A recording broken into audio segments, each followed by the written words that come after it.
popularity, and that's Cletus T. Judd. I love NASCAR, and he did a great job on that song and a lot of fun. You know, our staff here, not myself, but Chris and the rest of the staff from the radio station did a great job of interviewing and get some facts and figures from a lot of these drivers here, Chris. And as I look through some of them here in the four-cylinder crash, Patrick Jones, what'd you learn about Patrick Jones here, Chris, in those pre-season interviews? Well, I asked Patrick, as I asked most drivers, how they got into racing. I feel like that's the big marquee question you want to know. And he told me his family's just always been big into it. And the main reason was remembrance of his grandfather. And I loved that. You know, memorial, you see it on a lot of cars throughout the year, you know, and it just shows the roots of why. And I asked him what he remembers from his first time in the race car. And he just said the pure adrenaline rush and excitement. He was shaking when he was running it. I think that's true for a lot of these guys. I asked him who influenced him the most, and he said his grandfather, obviously his cousin, and Travis King, who is another driver that we see week in and week out on this track. I asked him who the toughest driver to beat in his division on any given day was, and he said it's Randy Morrill. And he made sure to mention, I don't know how he put it in here, he tied it in, that French fries were his favorite track snack. Wow, complimenting Randy Morrill. And his favorite racing film is Trading Paint, which actually, out of all, I asked this, most drivers I asked, this is the only driver that said Trading Paint. So a little different, but I asked him how he mentally preps for the race, and he said he has a pep talk with who other than Travis King and Randy Morrill, his biggest competitor. Has a pep talk with him. I like that. And his proudest on-track moment was his first ever race. He flew down the backstretch in the last Enduro of the year, passing like no other till I drove the corner in turn 3 and 4. That is a direct quote. And I asked him how he handles on-track disagreements, because here at Bear Ridge, you're going to see a lot of bumping, a lot of racing, and, you know, sometimes you don't appreciate that. And he said he tries to ignore it and just has fun and keeps in his own lane and enjoys the night. Well, you guys did a great job. I know Joshua had some input on these too. That was Patrick Jones, who drives the four-cylinder, and that's a lot of insight over that young man too, and that is great to see. So they are reshuffling in the pits area now. We're getting closer to kicking things off, and we've got another great NASCAR or racing type of song here, and this is going to be Julia Roberts' NASCAR Party. Crank it up. It's time to tailgate trackside. Julia Roberts brings the heat with NASCAR Party, a song that smells like burgers, beer, and burnout rubber. Let's all go racing, you all. And it's Julia Roberts with NASCAR Party.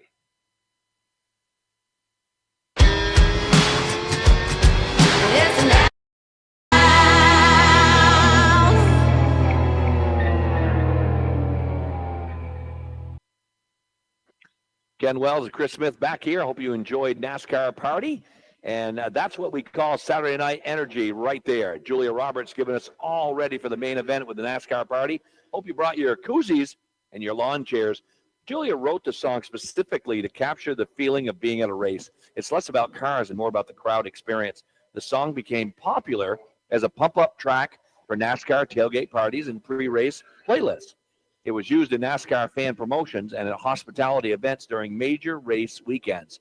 Features real NASCAR fans at a party-style event filmed at a race weekend with actual drivers making cameo appearances. Roberts grew up going to races in South Carolina and has long been a vocal supporter of NASCAR, even performing at driver events. So, folks, we are underway here with the Extreme Dirt Car DMA Midgets, and we're going to give the boys next door, Norm Rue and John Sleeper, a chance to bring us up to date.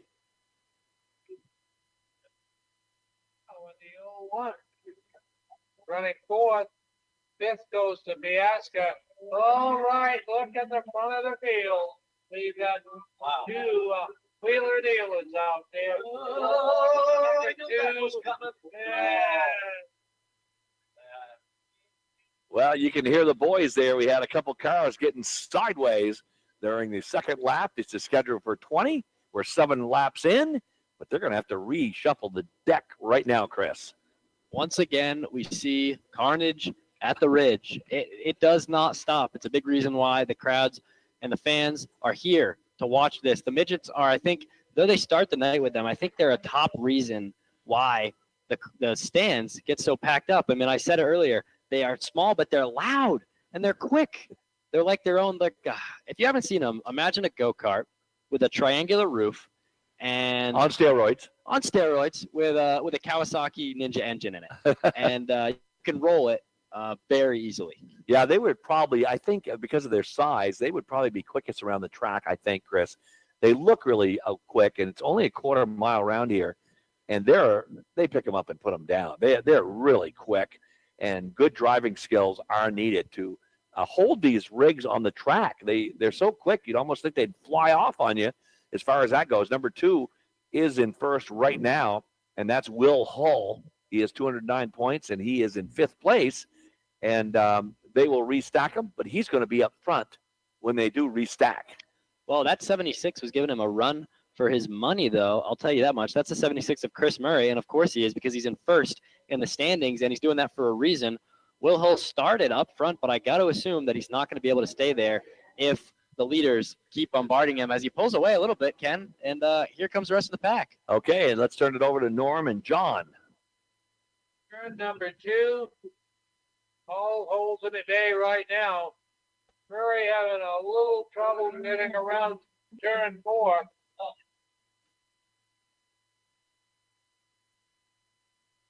So we got Will Hull, your race leader. Chris Murray, the 76, is running second. Then it's the 01 of John Polano. Brandon Piasker in the number 7. And his brother, I believe, is right behind him in that 1B. Oh boy, they are shaking it up early here in the Extreme Dirt Midget. A freight train of midgets.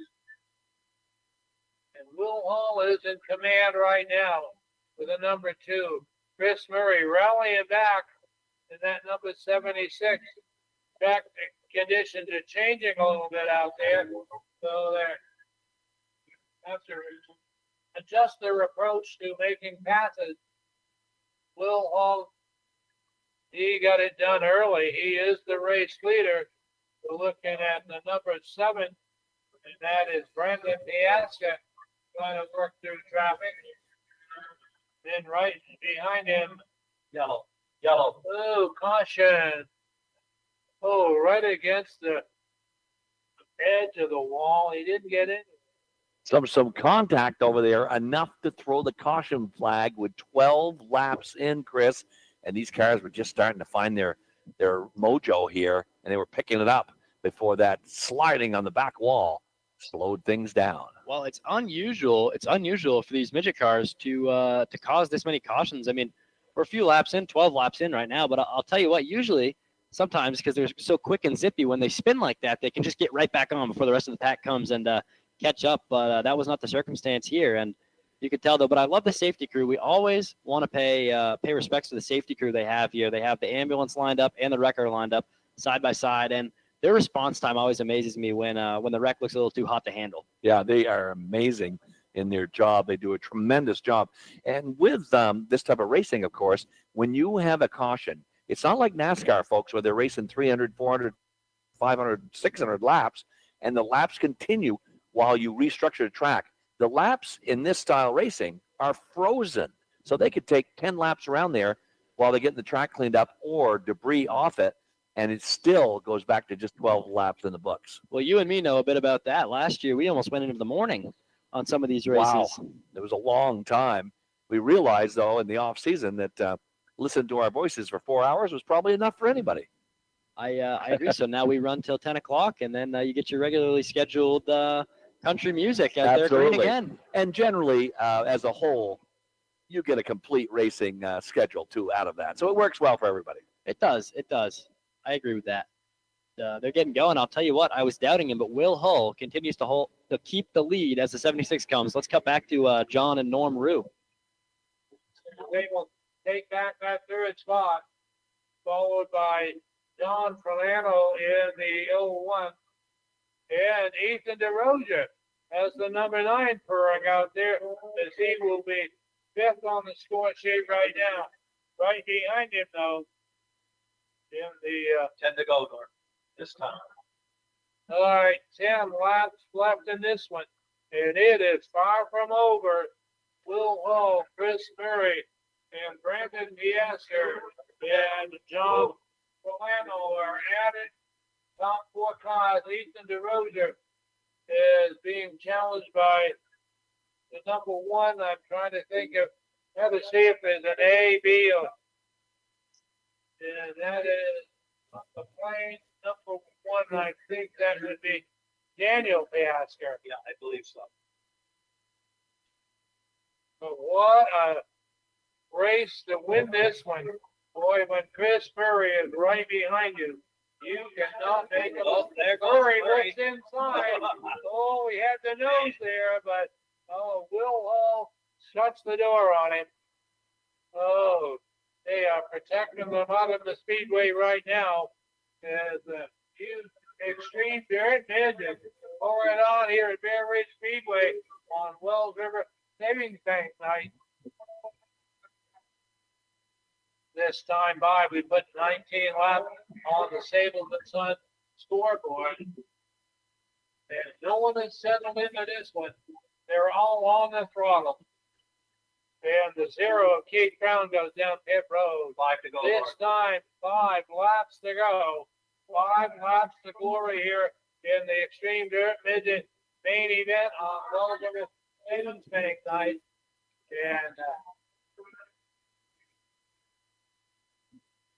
Will Hall wants to get it done here, but Chris Murray has another idea that he got Brandon Piaska pulling up from the number 7. The 01 not that far off the pace. John Polano. Boy, Murray's going to try. Oh, boy, Chris Murray looks inside of that number 2. So we're getting down now to 3 laps to go. It looks like a 2-horse race here with Murray up front and Will Hall trying to stay right on his butt all the way around, and he's running out of laps to close the gap on him, Chris. He really is. And you know what? I respect it. He's 5th in the standings. And I honestly, coming into it, I expected Chris Murray to dominate this race, but he's got his work cut out for him as we're going to come around to 2 laps to go. And, oh, no, there's the white flag. 1 lap to go. Look So at that. one more time around here, and Murray right on him. Hall trying to move up in the standings here. This would be a big win for him, but can he hold on with 1 lap to go? They go through turn number 1. It's a pile up there. They hit some of the rocky inner edges there. That bounces him around, and now turn number 3 sliding sideways, but he's looking good coming the other way, and it's going to be Will Hall up front. The 76 is in second. The 7 is third. That's Brandon Plaska in third place there. Murray holds down second, and we've got 1 in the books, Chris, so far tonight. Well, I'll tell you what, this has changed the track quite a bit for the rest of the races because looking around, you know, the rest of the warm-ups and the heats, they kicked a bit of dust up, but looking at these DMA midgets, as light as they are, they're digging up the track, coming around the front stretch. I'm seeing chunks of clay and mud just flying. I mean, we thought the bear pit turn 4 holes were going to be big. I'm looking at the front stretch now. And we're going to have our first look at and sound, I should say, of Justin Bolero. He's going to give us some interviews here at the track. We appreciate him allowing us to eavesdrop on him a little bit as far as that goes. And he's making his way on the track. We're on the 3rd floor, so we can pretty much see everything here. And he'll make his way down here. All 3 of the first finishers here, they're already there already. And that was Hull, Murray, and Piaska. And Murray and Piaska were in 1st and 2nd. But for Will Hull to come up from 6th and take 1st, that's a nice job for him. We're going to send it down to the winner's circle, and we're tuned in to our own Justin Bolero.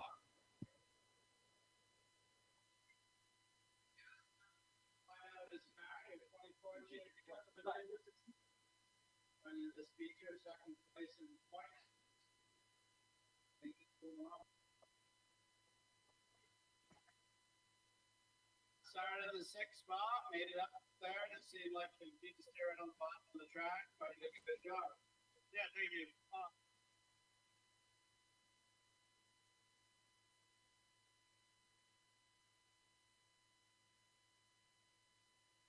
Johnny, Jim John, my brother, everybody that helps out, we'll figure it out.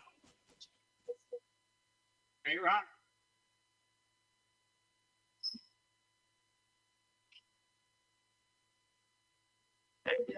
And the cars will be going up into the turn 1 meet and greet. So any of you guys that are new to the Speedway, you can go talk to the drivers in person right down in turn one. Second place finisher, Chris Murray, your current point leader. Looked like you had a real fast car. You just had to be right on the bottom, waiting kind of for Will to make a mistake, and he didn't. Second place, pretty good. Yeah, Bill broke a good race. He on the bottom and did what he had to do to victory. Thank all our sponsors, JR, everybody that makes it possible, track, and all the sponsors at the track. Great run.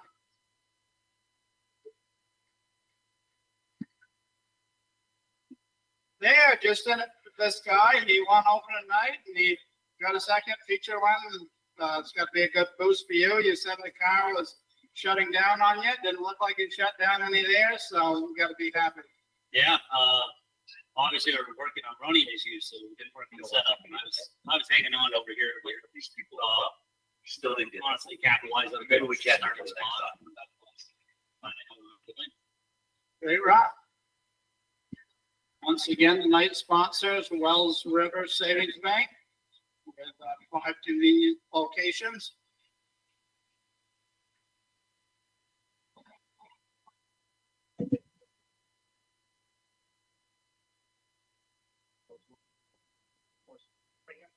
Okay, that was a great job by our interviewer. That's Justin Valero, and certainly gave the sponsor of the night, the Wells River Savings Bank, first pat on the back there as far as that goes. And we really enjoy the fact that we can just radio down to him and get him up here in a hurry. And that makes a big, big difference. So we'll wait for the next group of cars to come out here on the track. We got one down, and we got a lot more to go over the course of the evening. We're going to break in the action right now.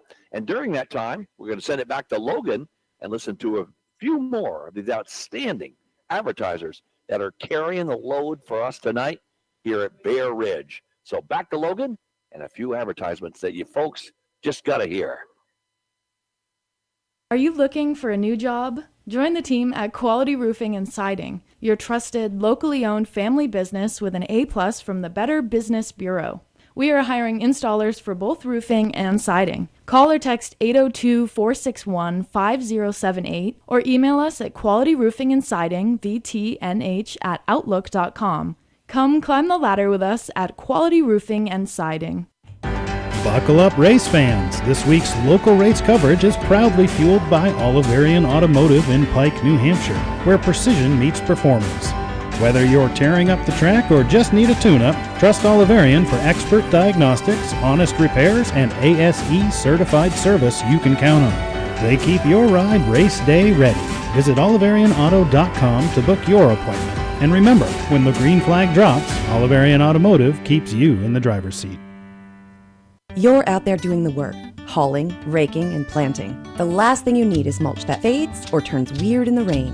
Kirby Mulch is made from clean Vermont wood. No pallets, no paint, no mystery mix. Just mulch that stays put, holds moisture, and keeps weeds in check. Choose red, black, brown, or Northeast Kingdom Natural. Our mulch starts at $36 a yard, and you can order right online. End up looking like you hired a pro, even if it was just you and a shovel. Check it out at kirbymulch.com. Ken Wells, Chris Smith back here. Just looking at our schedule, of course, we're here tonight on Saturday the 21st. We're going to be back on Saturday the 12th of July. That's the mid-season championship and kid rides as well going on that night. And so that's going to be very interesting. And we'll also be back 2 other times. I know we do the closing race, which I believe is going to be the 20th of September. But we will clarify with you very soon. In fact, as soon as Chris looks it up, as far as that goes. So we got our second grouping coming out here right now. I believe we will be back August 9th after July 12th. I think August 9th is our next date. Does that look good on the schedule to you, Ken? It does. That is Saturday, August 9th, and they got a full slate, 7 different classes. So August 9th, we believe, is another one of our runs, and then we'll close it out. I think we close it out on the 13th or the 20th because there's a New England track championships and an enduro on the 20th, but maybe we'll let you know. We definitely will let you know as it goes on. And there may be a makeup along the way too. Ooh. And we have this class out here now, and I'll let Chris give you an update on the class we're seeing. at this moment? We are looking at the, I want to say Sable & Sons Dirt Car Sportsman Mods, but it doesn't look like the full roster. Is that correct, Ken? I don't see a lot of people we would see out there. There's 8 of them right There's now. only 8 of them, and we don't see. But I will say the 19 in this division, it's looking like they're just throwing out a few of them. We could be wrong, but anyway, I can't imagine this is the official race that they're running because there's just not enough people. Unless they decided in the pits to run 2 groupings. Another nice thing here about Bear Ridge, you get a chance to get an autograph and talk to the drivers, and a lot of kids hanging around the previous winners here. All 3 of them stacked up, and the kids are all over these cards here, and they're racing heroes when you're little kids here, and that's nice to see. Really gets the community involved in a big way. Well, I've clarified, Ken. These are the Sportsman Mods Limited, which they've separated this year. It's a Limited, separate okay. division from the regular. So they look the same, but it's a different division. Now, you might have heard me as they started racing. I exclaimed. I was like, oh, that is because the 19, he's in 5th right now in standings. Wayne Stearns, off turn 4 to start, absolutely drilled the wall. I mean, smoked it. And it just goes to show how durable these cars are. He's not up front, but he's still running. And he's competing as he battles the 04 of Kelly Miller, who is not That's eligible. a good point, Chris. They can take more of a hit because a couple of them hit right in front of us, too, the 4 and the 04 and the 4, and they just kept rolling. Well, it's not a soft hit. If you hit anything other than another car here, the whole outer rim is all concrete and metal, so it'll definitely rattle you a little bit and certainly damage your car, but it doesn't seem to be the case here. And we'll see what Norm Rue and John Sleeper got to say about this. Limited modifieds coming by us here.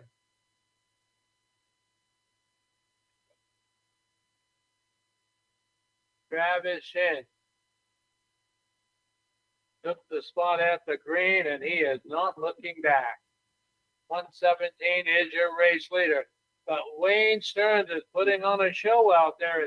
He is trying to find when that outside is going to come into it, and he will be ready to attack the field. But right now, Travis Shin is your race leader. Then you've got caution on the Speedway. Got a spin. And we have Dustin Toll in the number 60 looping it out there.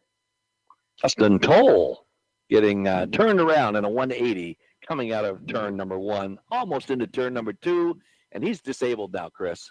Well, it's honestly been a rough patch. Though we haven't had that many races due to the weather, he's last in points, and he just spun himself. I believe there was no contact there. I think he was just going in a little too hot, but you'll have that. You know, you get to this point. I keep saying this point in the season, we're only race 4, but you get to a point where you're last in the standings. You start to feel like you got to pick it up a little bit. We're coming into July, and you know, you got to make some riskier moves. And that one involved a wrecker, which is now up. They've dragged the wrecker, but it seems like he's trying to drive away. We're going to see. Like I said, these cars are so durable. He didn't hit anything, but I think he just had trouble getting it started. Yes, and it looks like he's moving over there. The wrecker will clear out of the way. More assistance was coming in behind him, and a good job again by our main man here as he got all the other cars slowed down behind it so they don't have to have too many cars in the same place as they're trying to clear the track. And so very good coordination behind everybody. And now they will indeed push that car off the track and trying to jump start it, and it works, and he's jump started again, and he'll try and get back in. He'll spin a 180, and he'll file right in at the back of the grouping, so that worked out very well. And he'll look to try and get his place, and they'll restart him here momentarily, folks. Well, I'll tell you, I think that's the most fun part about these cars is they spin and they drift. Now, it is a negative because you'll have those spin outs, but I'll tell you what, like he just cuts right back into it, hits a little drift with the back wheels, and he's back in the line. Look at him. He's having a blast back there, just ripping it, you know? Well, it is fun out there. I mean, it's competitive, and you want to do well, and you want to get prizes, you want to get trophies, you want to get financial rewards, you want to get sponsors, but the joy of racing is evident here in Bradford, Vermont. It really is. I'll tell you what, one thing about Dustin Toll here is you might want to pick it up a notch if he wants a sponsor. I'll tell you what, he's ripping it. He's having a good time. And we've heard him in the last year. I see him years. It feels like feels like a home here already. But last year he was seen at Victory Lane, I think in another division. So he's trying it out in the Sportsman mods, and you got to give it to him. You see a lot of cars here with no sponsors, and a lot of it's just guys get together a car, have fun. I mean, that's what it's all about, really. It really is. And you know what? There he goes. He's already made a pass. He's made it up to 7th now, and he seems to have found his groove. That wreck might have woken him up a little bit. Yeah, and this is the 20 lapper, so we're halfway done on this one here. Let's see what the boys next door have to say. I'm sure he feels the presence of Mike Danforth. Danforth wants to get that front bumper on the inside of that 17. Yeah, here comes Brian King back. So Danforth is dealing with trying to pass and trying not to get past. 3 cars go at it here in the modified limiteds. And Shin is, I have seen Shin on, last time I saw him win a feature other than this season was here at Bear Ridge Speedway about 5 years ago. Oh, Danforth, has he opened the door? It looks, no, it's going to be closed as Shin puts the nose of that 117 right down on the tire. Danforth says, all right, I'll go to the outside. Because he's got Brian King there that wants to take that inside spot. So right now, Travis Shin will get the 5 to go mark as Joe Thibodeau puts out the big 5 fingers. 5 laps to go for the modified limited. And Danforth literally is knocking on the back bumper of that 117, but Travis Shin is not going to be shaken. He has been there many times before, and he's handling it right now. Yeah. 16 laps up on the board. Travis Shin. So Danforth is saying, well, I might try the outside. And he is going to go to the power lane. And that power lane means you have to have power to run out there. And we'll see, because Brian King is going to seize the moment and run into that second spot right now. Oh, man. Oh, boy. A charge is on. The 117, Travis King. Francis Bias as the race leader. And it's too close to call here late in the race. And so down the stretch we come here with 1 lap to go. Travis Shin trying to keep that 117 there, but that 44 is right on him. Michael Danforth, and he thinks he can catch him at the end. And around the backstretch, he's going to try and do that between turn number 2 and 3, but a burst of speed out of Shin, and Shin comes around the 4th corner, and he's going to win it by about a car length there, but a good close by number 44, Michael Danforth on there. And it was tight all the way, but the 117 reigns supreme here. Well, that's the thing about this race is that any given night anyone can compete. You know, we said we were talking about Dustin Toll. He made a good pass there. We thought he had a little bit of momentum. Next week it's a whole new car basically, and it's a good refresh. But this track is fun, and the funny thing I noticed is if you're a fisherman out there, you really understand this one, or just someone that's driven by a pond or a lake in the morning when it's got that fog and dew over it. You've got it here. You've got it here after these sportsman mods get around. They turn that. They use dust, and they make it pretty foggy out here. I'll tell you that much. Brian King ended up 3rd there. He's our points leader at 257. Shin is at 248, so that'll cut into that lead a little bit. I think so. I'm not sure the point system, how much you'd get for a win here, Ken. Is that something we have paper on? We do not, but we should have, and we will make sure that we get this. And again, we're going to send this to our man. He's down there waiting, and that is Justin Bolero, and we're going to send it down to him in Victory Lane, folks. Actually, so I'm looking there at my buddy Justin T. away. Okay, Justin, it's yours. There we'll wait for Brian King to step out of the X machine. He's your current point leader in the division right now. Good consistent run. On the podium second last week, 3rd this week.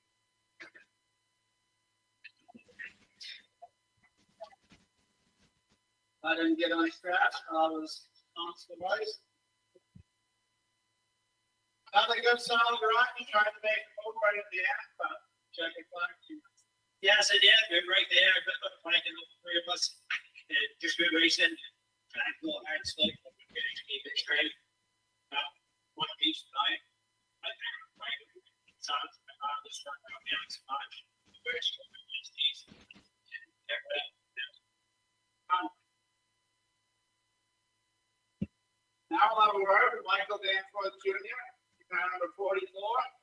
nice to see you follow Travis there, and then see you fast, and you weren't going to get under it. She was stuck on by, and I think you made a pretty good race out of it.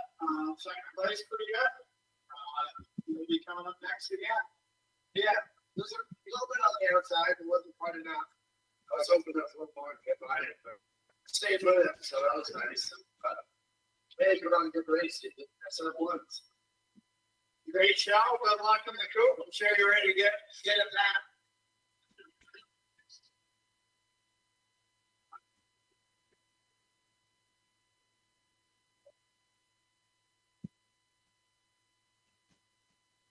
They're just interviewing Travis yet. Overnight, they brought it up to another whack. Good run. Yeah, I was fortunate to get a good start there, and I knew Mike was right there, and he didn't have to move me to get around. And he did a great job, gave me a couple nudges, let me know, do what you should have done. So hats off to him, great driving. Got a big Rolls Royce Mercedes mate, and Steve Richard Rose Google, Carter Electric, Bill Goodwood, OGs, Salon Day Spa, Speedway Excavated, Visit My Graphics, and a lot of them. Sorry, guys, won't bore you. Thank you. Stop will be the Wells River Chevrolet Enforcement Groups for their main event. They got a location right across the river from Wells River Savings Bank. They got a Chevrolet 1-ton, brand new one, with a stainless steel dump body. They've got a couple little box fans, some more commercial stuff, as you can see there. If you're in the market for that, see Wells River Savings Bank. They'll help get you in line. I'll turn it back outside to Norman John. So a great job in there with the interviews and 3 happy drivers. You don't always get that every time, but tonight we did. Well, I'll say one thing about Victory Lane. Having been here, this is our second year here, and but not mine. I've been here as a fan plenty of times. And the one thing you notice here is the cameraman. I think he's the one main key to this operation that we don't have a name for. He's there every single time. He wears his bright green vest, and they wait for him, don't they? You know they do. I noticed second place, our second place driver Danforth. He was running off the track to go. The race is over, and the cameraman has some of that John Thibodeau command, or Joe Thibodeau command, and he calls him over and makes him get his picture taken. I love it. He's got his job. He's going to get it done. That's right. Absolutely. And up next will be the Wells River Chevrolet Dirt Car Sportsman Coupes. That's next rolling here. And as we roll along, too, as well, we've got 7 scheduled here tonight. We're at number 3 coming up next here. And that is a big grouping with 2, 4, 6, 8, 10, 12, 14, 16, 17 vehicles. That's busy for this little quarter-mile track. Well, you got to expect it. Bear Ridge is the home of the coupe, so anyone with a coupe in the area needs one. And they actually, if you listen in the mornings, Friday morning show on WYKR, I believe the owners of Bear Ridge come in and they talk about it. They were complimenting people's ability to go find the coupe bodies because there's very specific requirements you need to race. And hard to find, they told us last year. They are hard to find, and I'll tell you what, people look anywhere, old barns. I think someone got one at a yard sale a couple of years back, which is just outrageous. But you know what? If you know how to weld and you know a little bit about a car, then you could certainly race at Bear Ridge. No doubt about it. And John Sleeper is going to take over the mic next door to us from his partner, Norm Rue. They share it. And here's John Sleeper setting the stage for the next run. 69 is Allie Pushy. The 16, who is that anyway? Terry Williams. Yeah, here they go. Outside of Terry Williams, the lovely Miss Alexis Pushy. Then it's the 27 of Logan Martin. Outside of Martin, back after a hiatus. The cowboy, we call him, Cody Copeland. 44 out there is Michael Danforth Jr. The 111 is Jason Gray. The Galloping Greek, car number 12. That is Cody Regalopoulos. Then it's the 89 of Lucas Wheeler.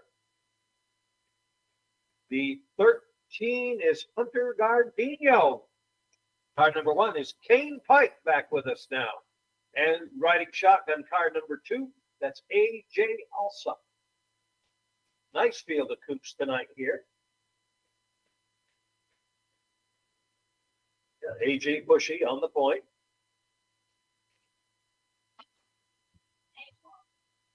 And that number 9 car is awesome paint job with that green, multi-shaded green on the only female in this race, I guess.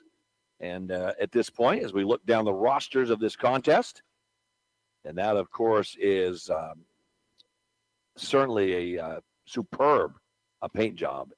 And it really is luminous. And the lights are on here now on the track. I think yesterday or day before was the longest day of the year. So it's a little shorter by 2 or 3 minutes from there, but not a big factor as far as that goes. But the number 9 is piloted by Alexis Pushy. And that paint job is that's a first place paint job all night long. The cameraman would love to see that one in victory lane. I'll tell you that much. Certainly would. She'll have to work her way up through a lot of cars. And again, we're going to give my boy John Sleeper some airtime. And we're on the green. All right, down they go into the corner. It's still neck and neck with AJ Pushy on the inside. Rob Williams on the outside. Rocket Ricky Sandville holding down third. And Todd Buchwald in fourth. Give the edge to Williams, but Pushy comes battling back here. Ron Williams up on the outside. Here comes Ricky Sandville. Sandville, the Rocket, we call him here at the Ridge. Come to the stripe this time. Give the edge to Williams as they go across the stripe. AJ Pushy in second, followed by Sandville. Then it's Buchwald. Then it's the 21 of Maxim. Nose to tail, door handle to door handle. The Wells River Chevrolet Coupes come by the stripe again. Give the edge again to Williams in the 96. Pushy gains a little bit up on the inside. Here comes Ricky Sandville again. And Todd Buchwald is caught up to him. Door handle to door handle. Nobody's given an inch. Sandville looks to the outside now. Thinks he might be able to do something out there. Track a little bit slick here tonight because of dry conditions. Williams pushing still. They'll give the edge to Williams at the stripe. Ricky Sandville still holding on to third spot. And here comes Maxim. Whoa, there goes Pushy. Pushy now up in front. AJ Pushy in the 69. Oh, Williams battles back now. What a race here for the Wells River Chevrolet Sportsman Coupes. Nobody is giving an inch. Somebody gets ahead, the other one catches right up. It's still anybody's race up front. Pushy, battling for everything he can get, and Rob Williams on the outside. Sandville gives him the chrome horn saying, hey, I'm here, I'm ready. Pushy not giving an inch. Williams not giving an inch. Buchwald coming up again, trying to get up on the outside. Williams with the edge. Buchwald now up on the outside, trying to get around AJ Pushy. AJ Pushy coming back strong, coming back to catch up with Williams on the inside. Williams gets down on the inside, or the outside, I mean. Pushy on the inside. Sandville and Buchwald, door handle to door handle, fighting for third. This is just anybody's race. Nobody's giving an inch. Guys trying the inside. They're trying the outside with no luck at all. Williams gets a little breather here, gets a little space between him and AJ Pushy. And here comes Buchwald. Buchwald up on the outside. Pushy puts his foot into the carburetor and pulls the 69X out in front. Back and forth they go now. Here comes Buchwald. Buchwald up on the outside. Give the edge to Buchwald. Ricky Sandville, he's looking at the outside as well. AJ Pushy still holding strong in third. Todd Buchwald holding down second.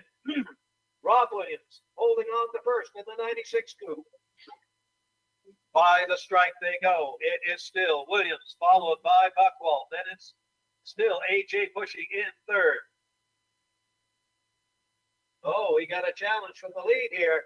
Todd Buchwald in the 631. Oh, Williams, Jabaya knows at the stripe. But here comes Buchwald. Buchwald racing just for no points, but racing for the glory in the 631. Gets it up on the outside, but Williams battles back on the inside. Williams. Oh, my heart. They go across the stripe, dead even. Halfway. When they come to the stripe this time, it'll be halfway. 15 laps down, 15 to go. Nobody's giving an inch, but give the edge right now to Buckwald. Williams falls back into second. Ricky Sandville and AJ Pushy battling for third as they're door handle to door handle. Pushy has the inside. Sandville has the outside. Your leader is still Todd Buckwald as Buckwald goes across the stripe this time. Williams in second. Sandville now up to third. And here comes Super Duper Cooper Hodge. Cooper Hodge up on the outside. What a race, ladies and gentlemen, for the Wells River Chevrolet Sportsman Coupes. Buckwald, Williams, Sandville, your top three. Bushy, Hodge, and Maxim. Then it's the Galloping Greek. No, it's not. It's Jason Gray. My error. Jason Gray trying to work his way up through the pack. Buckwald at the stripe in the 631. The battle from third place on back is still anybody's race. Oh, here comes Pushy. Pushy up on the inside. AJ Pushy. Pushing that 69X car to the limit. But back comes Ricky Sandville, the Rocket. Sandville still good. Here comes Hodge. Hodge said, well, they can try it on the outside, so can I. Cooper Hodge at the 17, trying to work his way up on the outside. 10 laps remain. 10 bananas hanging from the tree. Buckwald gets the 10-lap indicator. Williams, Sandville, and now Super Duper Cooper Hodge. Then it's AJ Pushy. Maxim and Gray door handle. Oh, Sandville with a move up on the inside. Takes over second from Williams. Oh, he bobbles a little bit coming in 3 and 4. Williams relegated back to third place as Todd Buckwald is checked out and is driving out the back roads of Thompson somewhere. Under Gardino, Todd and he's a lap car down. He's a lap down. The 13th car. But what a race. 4th place, 5th place, 6th place, 7th place. It's anybody's race here, ladies and gentlemen. I'm telling you, the Coupes tonight are putting on a show like they put on every single week here at Bear Ridge Speedway. Todd Buckwald out for a Sunday drive. Ricky Sandville now holding down second. Williams has got third, but somebody's moving up through the middle, and it looks like Super Duper Cooper Hodge. Super Duper Cooper Hodge gets at the strike, gets around AJ Pushy. Pushy now in 5th place. Here comes that Earl Maxim as well, Jason Gray. And I believe that's the Galloping Greek, Cody Gregolopoulos. 5 laps to go. Oh, Jason Gray spins around. He gathers the 111 back up. He's going to take the shortcut across and head him off with the pass. Jason Gray not racing for points, just for the fun of it out here. He at 631 of Buckwald. Your leader. Out in front is Todd Buckwald as he goes by the strike this time. Ricky Sandville in second. Williams, Hodge, Bushy, and Maxim in that order. Then it's Cody Gregolopoulos and the 66 of Allie Bushy. 2 laps to go. 2 laps to go this time. So we got 2 laps to go here, and that 631 is sending a statement here tonight. Todd Buckwald just doing a heck of a job, and he's got out to a solid lead here, about 20-car lead. He's running into a little bit of lap traffic as he comes up behind number 27, Logan Martin. But once he gets by him, he's got clear sailing, and they're on the last lap now, Chris. Well, that'll be the race as a caution was called on the last lap because the 13, if you take a look way out into turn 1, right on the edge, he spun himself, and he's immobilized out there. So it seems like that will be the race. That's a good job of not freezing into 29. The race is, they get in. They get the 631 on top, and now the wreckers are coming out to drag them here, but there's still a 29 posted on the sheet, so let's wait for the official call on the end here, and certainly that would make things interesting because he had a huge lead And it's tough to give that up if they do a restart here late. The restart could be killer because he was not the only fast car in this pack. But your call was correct, and he's going to victory lane right now. So that will be, it will stand. The 93 will be second, and the 17 third, it looks like over there. The 93, Ricky Sandville, he's a good driver. And then number 17 coming up behind that in third. That's Cooper Hodge, and he was in third in the standings regardless. And so there's your 1, 2, 3 right there, Chris. Well, I'll tell you what really affected this race before we jump down to Justin is, with all the rain delays and weather problems we've had, it's ironic that the dry track tonight has caused everyone to be slipping around so much. Yes. It's killer. And, it caused Jason Gray took a spin, and it's a good thing he's not points eligible because his cut through the infield might not have been super super helpful. Not kosher there as far as that goes, certainly not. As we get ready to cut down to Justin and his post-race Okay, interviews. Justin coming up right now. It is on now. Thank you, Norm. Once again, got to thank Wells River Savings for being the sponsor tonight. They did customer appreciation at all their branches this month. There is one left in Newberry this Friday for strawberry shortcake. If you're a customer or not a customer, go there and you can see some neighbors and talk to them, and they'll see what they can do to make you a customer. Just a great bank. We're here with our third place finisher, Cooper Hodge. Third points going into tonight. Last couple lap pass there for third place finish. Yeah, I didn't know if I was going to be able to get in that turn there. It was pretty fast on the top on my bottom feature. I had to go to the bottom quick. Just hopefully he slid up. Every lap he kept sliding up into me, so I knew he was going to slide up on the behind me. I got to take my grand ball all the way down. Mom, got in the front gate, same thing. Great, Ron. Congratulations.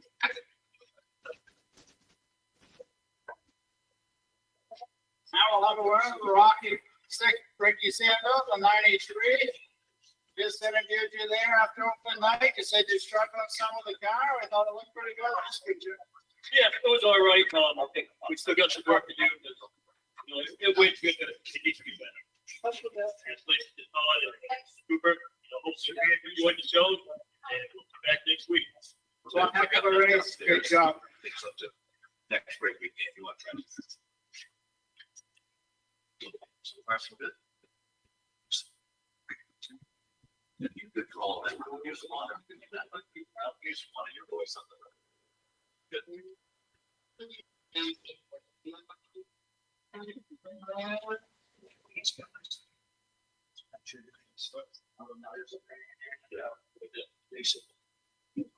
Finish up the There, now we're the feature runner. A lot of exciting race there, side by side for a lot of laps, probably about the first 15 laps, and then you made the move, kind of checked out, but look what the car went good for you. And I mean, I could get through 3, 4 pretty good. 1 and 2, it's pretty slick in the air. But these groups, you can't really just drive it in like, come on and hope it sticks. Oh, no, I'd like to think it was but I wasn't prepared to be. I'm going to have to come with something. Cars. You get me up here and come on. Yes, starting with modifying from like the track positions, and hopefully it gets right up there. Good luck to you. Next up will be the Woodsville Power Equipment Race Runner Hornet feature. Keep an eye on the car number 9. He's won the last 2 features, hopes to make it 2 in a row. 3 in a row. Okay, nice job with them down below once again. And we're waiting up next for the Ridge Runners. That's the Woodsville Power Equipment Ridge Runners. And he talked about Zach Audette, who's been dominating lately. And so we will watch number 9 because he's won the last 2 times here, I guess. And he's in second place now with 304 points, only 1 point behind Kevin LaForest. That's tight. Well, I talked about it earlier on during the heat race, but I would have to say the Ridge Runners are the scrappiest division you're going to see here at Bay Ridge, and it's because they more resemble the car you kind of see in a NASCAR race. It's more of a late model kind of vibe, like you'd see on the road, with a lot more dents. Imagine that they hit a deer and then a turkey and then a moose on the way to the track, and then they threw them out there. and they're ready to go. But I'll tell you what, they are beat up with the fourth race of the season already, and some of them have taken a beating. I'll tell you that much. They certainly have. I want to thank Wells River Savings Bank, your good neighbor bank, was founded in 1892, and they're the title sponsor of tonight's event here at Bear Ridge. Well, I'll tell you what, when you think of dirt track racing, you think of grassroots, and you think of the start of someone's career. And it was kind of funny. I was thinking back, Ken, I don't know if you remember this, a couple of years back, they did the NASCAR Cup Series on dirt at Bristol.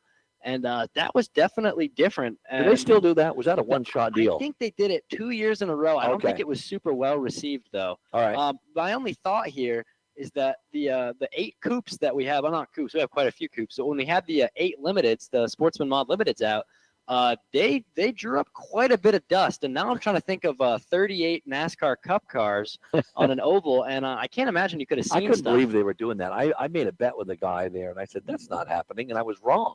I did not notice that they had that scheduled. And I said, well, I learned something today, but it looked interesting all the way around, that's for sure. Well, they loaded it with dirt, and I'm not sure if they did dirt bikes or something afterwards, because I can't imagine the amount of money that it would have cost to cover the whole thing with dirt just for one weekend. I can't imagine.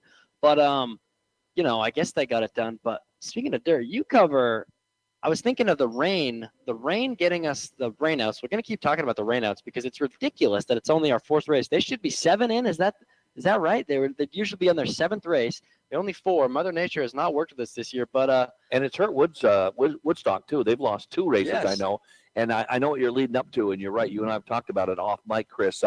I do call motorcycle races up at in Derby. They don't rain out. That was what I was going to confirm. Because they saturate the track. They love mud. The bikes run excellent in mud. They have maximum traction. They do not cancel races unless it's lightning, and then they'll just pause for a while.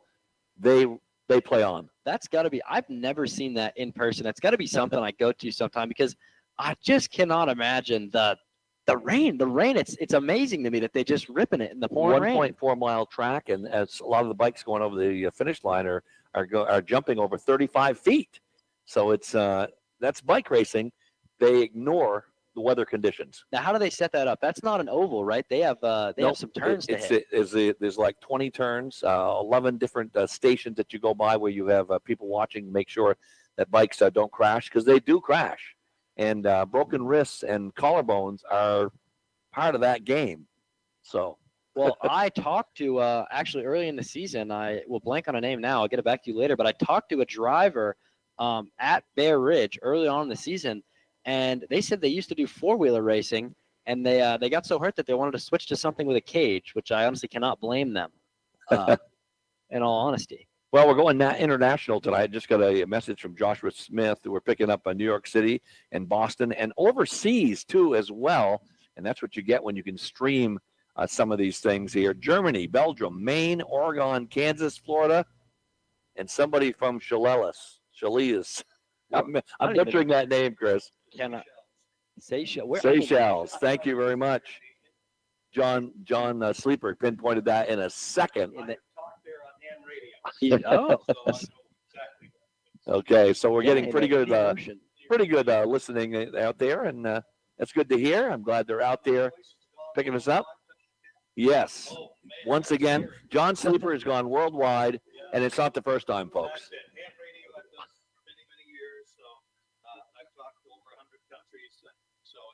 So this is just normal. This is just a walk in the park. Okay. So I just love it. As you can see, I got a face for radio. And we got a collision early on in this contest. We didn't even get a lap in, and we got a spin out between 3 and 4, and that will slow us down for a second. Although everybody's mobile, the 51 is active, and the beautiful paint job on the 49, that's back into the fray too as well. So they'll just have to restructure him, Chris. Well, that could be a killer for him. If I'm not wrong, he's leading in points. Is that correct? So LaForest is having a great season. Not only 4 cylinders, but they also are good in the Enduro series. And there's another LaForest that races at P Road as well. So it's like the Pearsons here at Bear Ridge. I mean, I've been coming here. I came into the very first race in 1968. And with my neighbor, who was the flag And the Pearsons were racing here then, and they've been racing here it is 2025. And you've got the grandchildren are racing now. So it's just, I love seeing the generations come. It's a family affair, isn't it? It's like the LaCares at Thunder Road and, other families as well. But you see the son and the daughter racing or whatever. It just does your heart good because, I get an F in mechanics as far as fixing.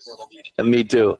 I love calling it. I love the sport, and I just love to see some of these young kids who come up from the 4 cylinders up to the late models, then up to a coupe, then to a modified, and it does my heart good to see that. But these 4-cylinder guys and gals that are out here now put just as much time and just as much effort into these cars as the modifieds do, and if their heart is in this, at their Madness show here a couple of weeks ago, they raised a lot of money for lap money, and but it puts a lot of pressure on them too to lead laps and stuff. Jed Code is going to come out of this mess, and Lucas Balch is going to be up front too as well, and then the 66 will be in third, Kyle Morris, as they will restack them and get ready to roll here again. Now, we were talking earlier about the Ridge Runners. I think these are the scrappiest division as far as beating and banging goes. Oh no. Every division, I've been coming here many years. Every division has their week. It might be the late models one week, the third stockers the next. It might even be the modifieds, but usually one division gets staked in a week. So, that's usually what happens. But like you just saw the Coops, they went green and checker pretty much, and they raced a good race. It depends on as many factors, track conditions, driver error or flat tire or whatever the case may be. Regardless. And John, when you have as many rainouts as you guys have had earlier this year, do they make them up by double points down the road? There's only so many dates. They're scheduled for every Saturday. How do they make up the loss of races in points? Sometimes Butch has an open week and you can slide one race in there usually. And sometimes we might double it up, like we double feature, a double feature sometime. But okay. Again, weather and all those things come into play. And sometimes we just lose out on it. But I understand there's no more rain coming for the next 3 months, though, so we're good now, right? Well, the only one I knew, I'm a minister, as you well know, and the only guy I knew who said that was Elijah. Elijah walked into the king's throne room and said, "It is going to rain again until I say so." And, if you walked into Governor Scott's office, you'd probably be taken away by the state police. But we have had our share of rain, every track, not just us. White Mountain, Devil's Bowl, they've all suffered. Riverside. But John, you're a man of the cloth. I just figured that you probably had some insider information here. I don't. No, God's in management. I'm in sales. Thank you guys for being here. We're glad to be back. We'll be back in 3 weeks if you let us come on the grounds. Okay. All right. Thank you very much. That's John Sleeper, who does it all. He sang the national anthem, calling races here, and just brought us up to date on what's going on here. We appreciate you. Thank you very much. So they're winding around the track here until they get another one to go. They got to clear out all the caution flags here, but this is taking a little while as far as that goes. So what we'll do is we'll send it back to headquarters. Logan's ready and armed, and he can run off some advertising here. And when we come back, we'll be underway here for the Woodsville Power Equipment Ridge Runners. We'll be back. The best things in life get passed down. A good fishing spot, Grandpa's stories, or Dad's truck that still runs like new. At North Country Ford in Lancaster, they believe a great vehicle should stick around long enough to become part of the family. That's why their trucks and SUVs are built to last, and why they treat customers like neighbors, not numbers. North Country Ford wants to give you something dependable for your next chapter. Visit their friendly sales team at 29 Middle Street in Lancaster. North Country Ford, built for living, not just driving. This summer, protect your home or business from pests with True Pest and Rodent Solutions. Conveniently located in South Reigate Village, they provide expert pest management to keep rodents, wasps, wildlife, and insects out of your space. True Pest and Rodent Solutions serves Vermont's Upper Connecticut River Valley, Northeast Kingdom, and Northwestern New Hampshire. They deliver more than just services, they deliver solutions. Visit True Pest and Rodent Solutions, LLC.com today. True Pest and Rodent Solutions, not just services, solutions. I have a story to tell. It's the most important story of my life because it's about the love of my life, my husband. I'll tell you about the time he returned a hero and brought other soldiers back as well. I'll tell you about a man who brought honor to a nation and pride to our family. And while I'm telling you this, I'll show you his medals and the flag that I now hold to my heart, and pictures of him with our kids and grandkids. I do this not only to respect my husband's memory, but so that others remember their own time with him. And I do this for myself, because his funeral is for me, too. This is a day we'll always remember for a life worth celebrating. This is Adam Smith with Rickett Funeral Home and Cremation Care of Woodsville. Our support for Bear Ridge Speedway reflects our passion for community involvement. We extend this passion to providing exceptional care to our families during challenging times, ensuring respectful and professional service. Specializing in both foreign and domestic repair, Moonlight Auto Repair in Fairley is ready to fix or maintain any vehicle. Has your car driven over too many frost heaves, potholes, or muddy ruts? Does it handle poorly or veers towards the side? A state-of-the-art four-wheel alignment from Moonlight Auto often results in a smoother ride, reduced tire wear, and better gas mileage. Moonlight Auto Repair in Fairley, 51 Lake Maury Road at the junction of Route 5 and the Lake Maury Road. Call 802-333-4300. Ready to upgrade your living situation? At Fecteau Homes, your existing single or double wide may be worth top dollar for trade-in value. If you've been considering upgrading your existing mobile home to a new single wide, double wide, or modular home, now's the time. And you may be able to use the equity in your current home to make your dream upgrade a reality. Visit FecteauHomes.com or stop by their display lot in Montpelier, Vermont today. Fecteau Homes, where your next chapter begins. Ken Wells, Chris Smith, back here at the racetrack in Bradford, and we've got another break. We got 6 laps in while we're out getting those outstanding advertisements on the air, and now we've got another stoppage. We got wreckers out trying to sort out the debris, and we've even got the ambulance out there too, as a couple drivers were possibly shooken up on the far side. So that'll bring things to a screeching halt here. We're on the 4th race out of 7. We're going to be on until 10 o'clock tonight. Enjoyed it very much with you folks here as we get to about the 8:45 area. I want to thank Logan for keeping us airborne back there.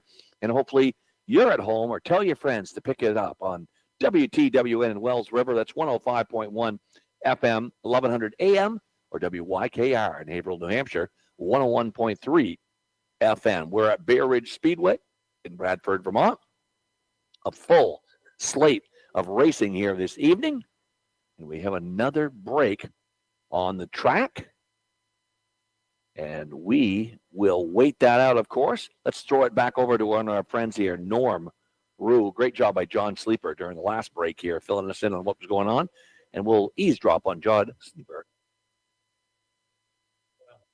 Connor Morris in the 66, always fast. They got the little Ford and the little Chevrolet on the outside here, Katie Barrow. Honda is leading. Then we have It's the 41 that's on. It's the 41 car that's on the side. Oh, thank you, April.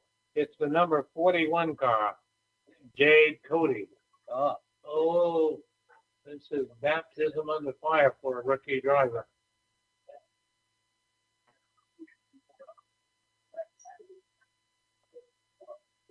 All right, 10 Davis is down in turn 4.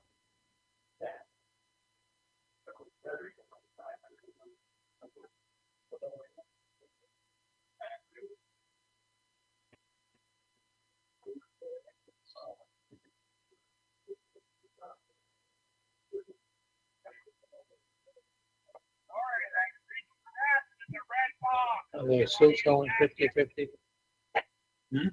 They still selling 50-50 tickets, or are they? Lily, I told him last.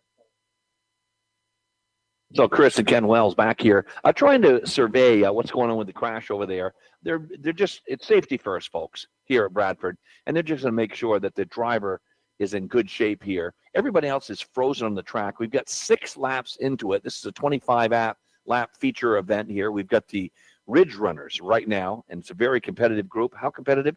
Well, LaForest has 305 and Audette has 304. That's the first 2 finishers there. And then it gets really busy when you get from 9th to 12th.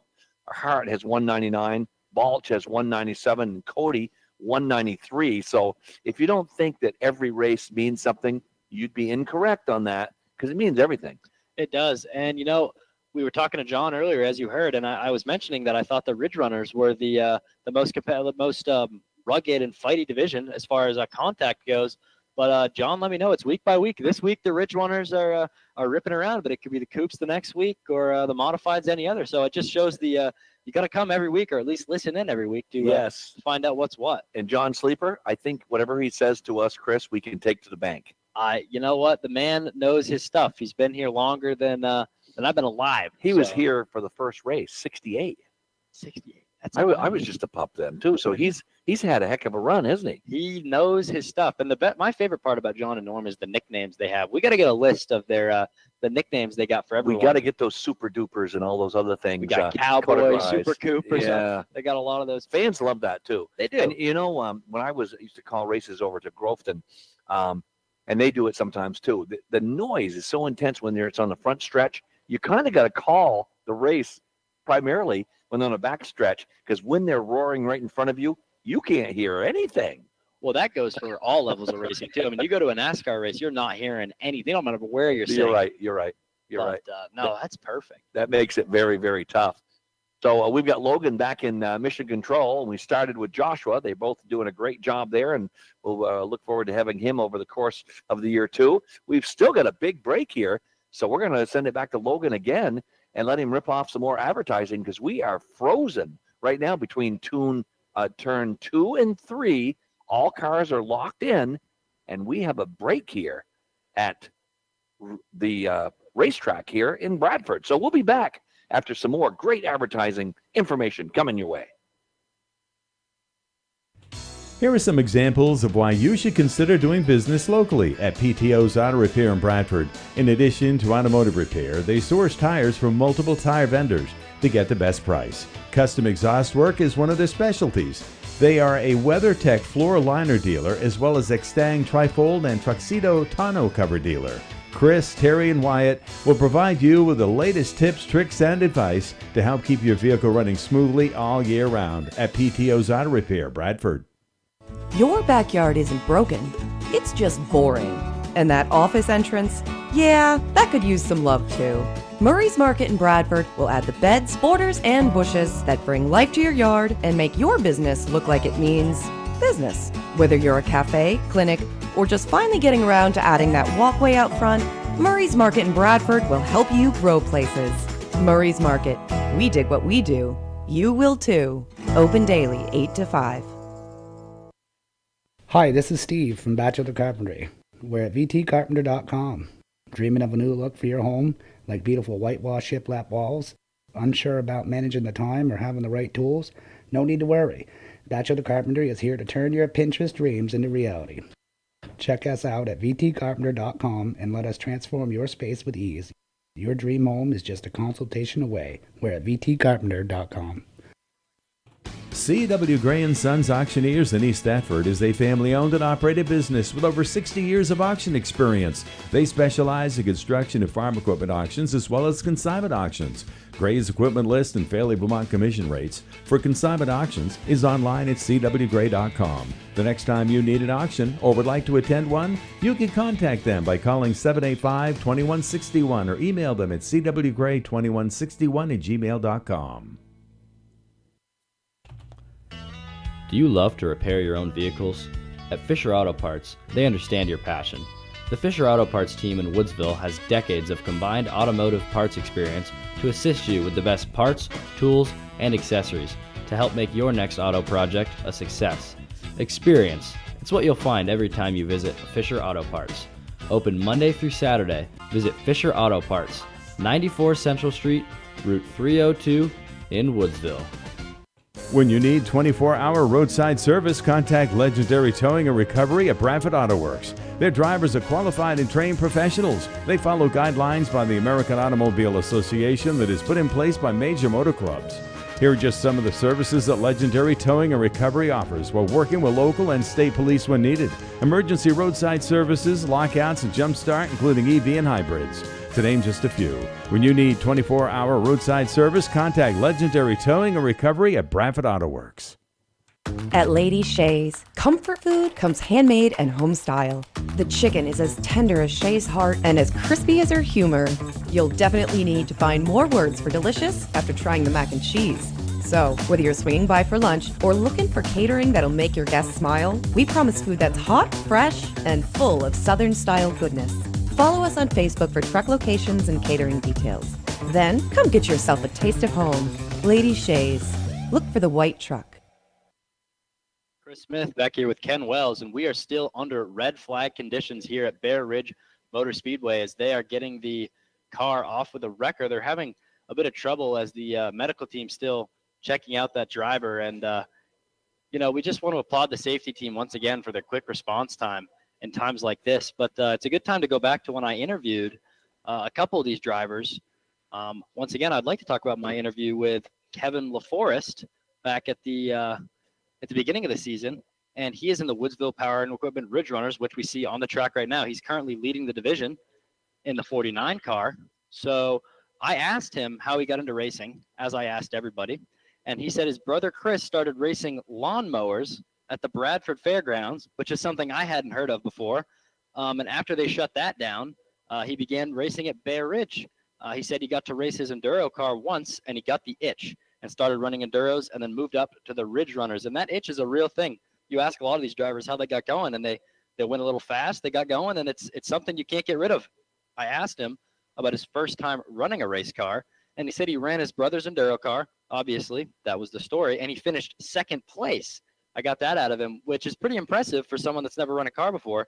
However, he told me he ruined the transmission, absolutely destroyed it, and he ended up just junking the car after he ran it, so probably owed his brother a little bit of money. But I asked him who influenced him, and he said it was his father. His father had never raced once in his life, but he had brought him to Thunder Road ever since he was about 3 years old. So that got him and his whole family into it. He said some of the toughest drivers to beat on any given day are Zach Audette, Spencer Braley, and Tim Merrill. And when I asked him what his favorite track snacks were, he said popcorn. Bear Ridge has the best popcorn in the area, which that's a track snack here at Bear Ridge that I'm yet to try. So going to have to put that one to the test too, but I trust Kevin's championship instincts. His favorite racing film is Six Pack. And I asked him how he mentally preps for the race, if he has any superstitions or rituals. And he said, just set the air pressures and try to relax.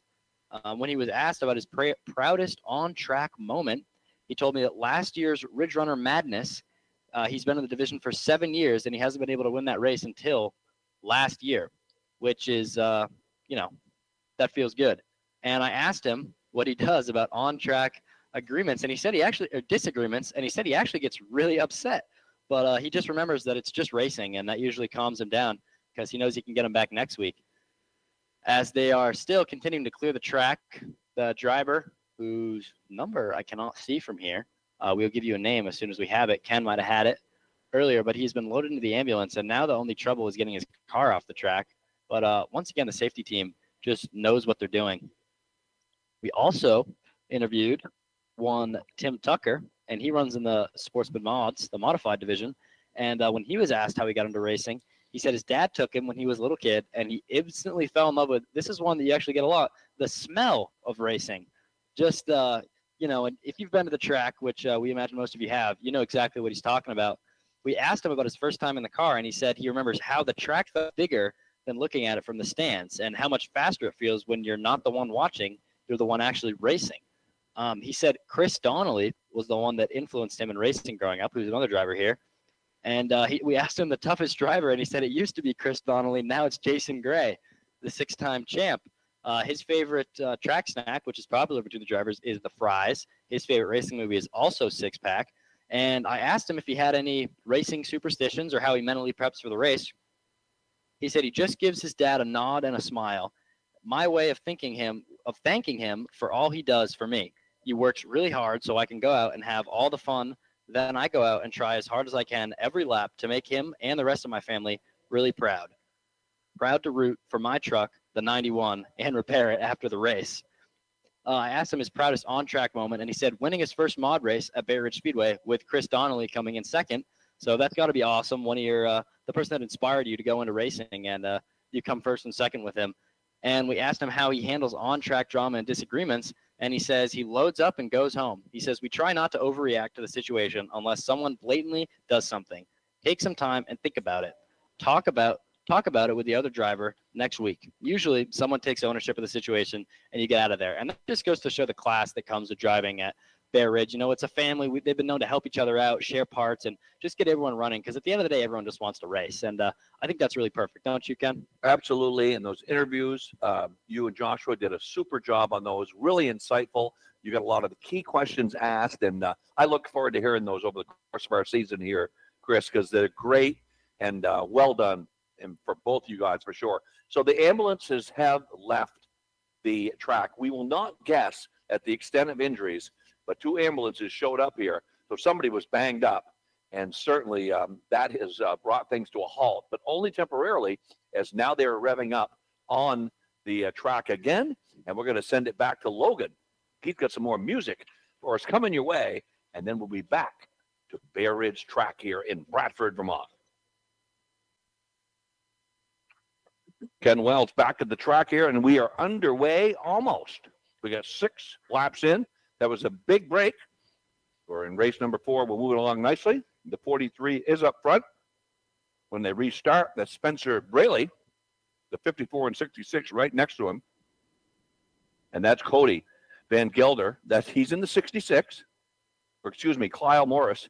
Van Gelder's actually in the 66C. And so he is holding down second place at this point. And then the rest of the field is falling in behind him. They try to get lined up and get rolling again. That was a large stop, but safety's first. They just want to make sure everybody's okay at that point.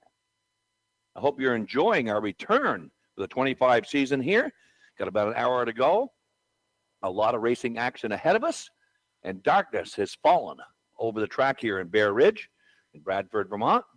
I'm Ken Wells.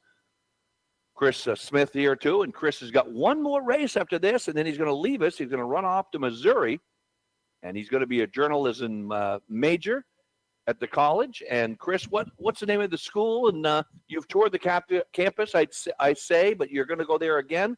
Tell us a little bit about that campus. It is the University of Missouri, Mizzou, M-I-Z-Z-O-U. I'm touring next week again for my orientation, so less of a tour and more of a get my classes ready. What town is that in, Chris? It is in Columbia, Missouri. It's Okay. equal distances from St. Louis and Kansas City, so right smack dab in the middle of all that. And But, that you're going to be a witness to Division I sports on every angle then. Yes, they are an SEC school. I already have my tickets to Alabama, Mizzou football. Wow. Not a bad opener. No, not at that'll all. get you involved immediately there. And I used to live in California, and that was one of my stops.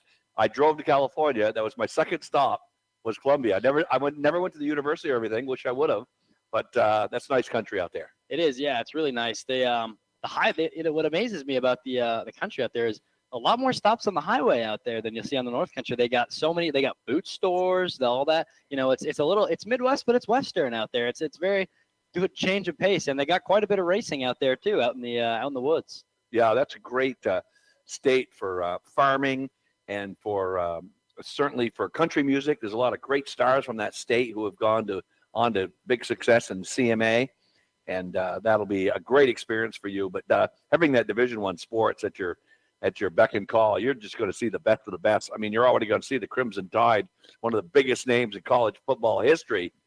Not a bad way to start, buddy. Not a bad way at all. Their journalism program actually covers a lot of their sports. It's part of why I chose to go there. Excellent. So I can do a bit more radio work and get going. But, Absolutely. That's going to be great, and I'm sure you'll do very, very well. We're still not quite racing yet. We're getting closer, though, Chris. They're looking to line them up on the back stretch. They got the debris off. They got the ambulances cleared, and again, the response was so good. They were there so quickly. And now they're going to have the ambulance come out one more time on the far side, it looks like, to get, I think, repositioned here, Chris, at this point. Well, so what they did was I looked at our back window, Ken, during the song break. They took him out. They took the ambulance out, and they swapped to a larger ambulance, I would assume, to transfer. So we know that he is in good care, and he is out of the track and out of harm's way. And you also can't, you cannot resume unless an ambulance is on duty. No. I call motorcycle races. Chris and I were talking about it earlier. Same with us. If we lose an ambulance that has to go to, in this case, North Country Hospital, everything's frozen until there is an EMT on the land. Well, I just think that's fantastic, though. You know, I mean, safety is the number one priority. At the end of the day, yeah, you want to see some wrecks, it's fun, but you don't want to see someone get hurt. You know, and that's the bottom line is healthcare. But I would imagine you see quite a bit more of the ambulance at the bike races. No roll cage involved. Well, they don't. They do get banged quite a bit. Last year, I saw the worst one where the guy went off the track slightly, came back, lost it. The 3 or 4 guys behind him were in the air by then. They have no way of changing their course of trajectory, and one of them landed on the kid, and that did indeed break his wrist, and the guy who hit him broke his collarbone. Those are the 2 most popular, if you can call it popular, injuries in dirt bike racing. Your wrists and your collarbone are susceptible to contact, and I've seen it happen many times. And we don't have a crash every week, or we don't have an injury every week. We have crashes every week, but it's a pretty good sport. I owned motorcycles my whole life, a couple of Harleys and a couple of Hondas and stuff. These dirt bikers are nuts.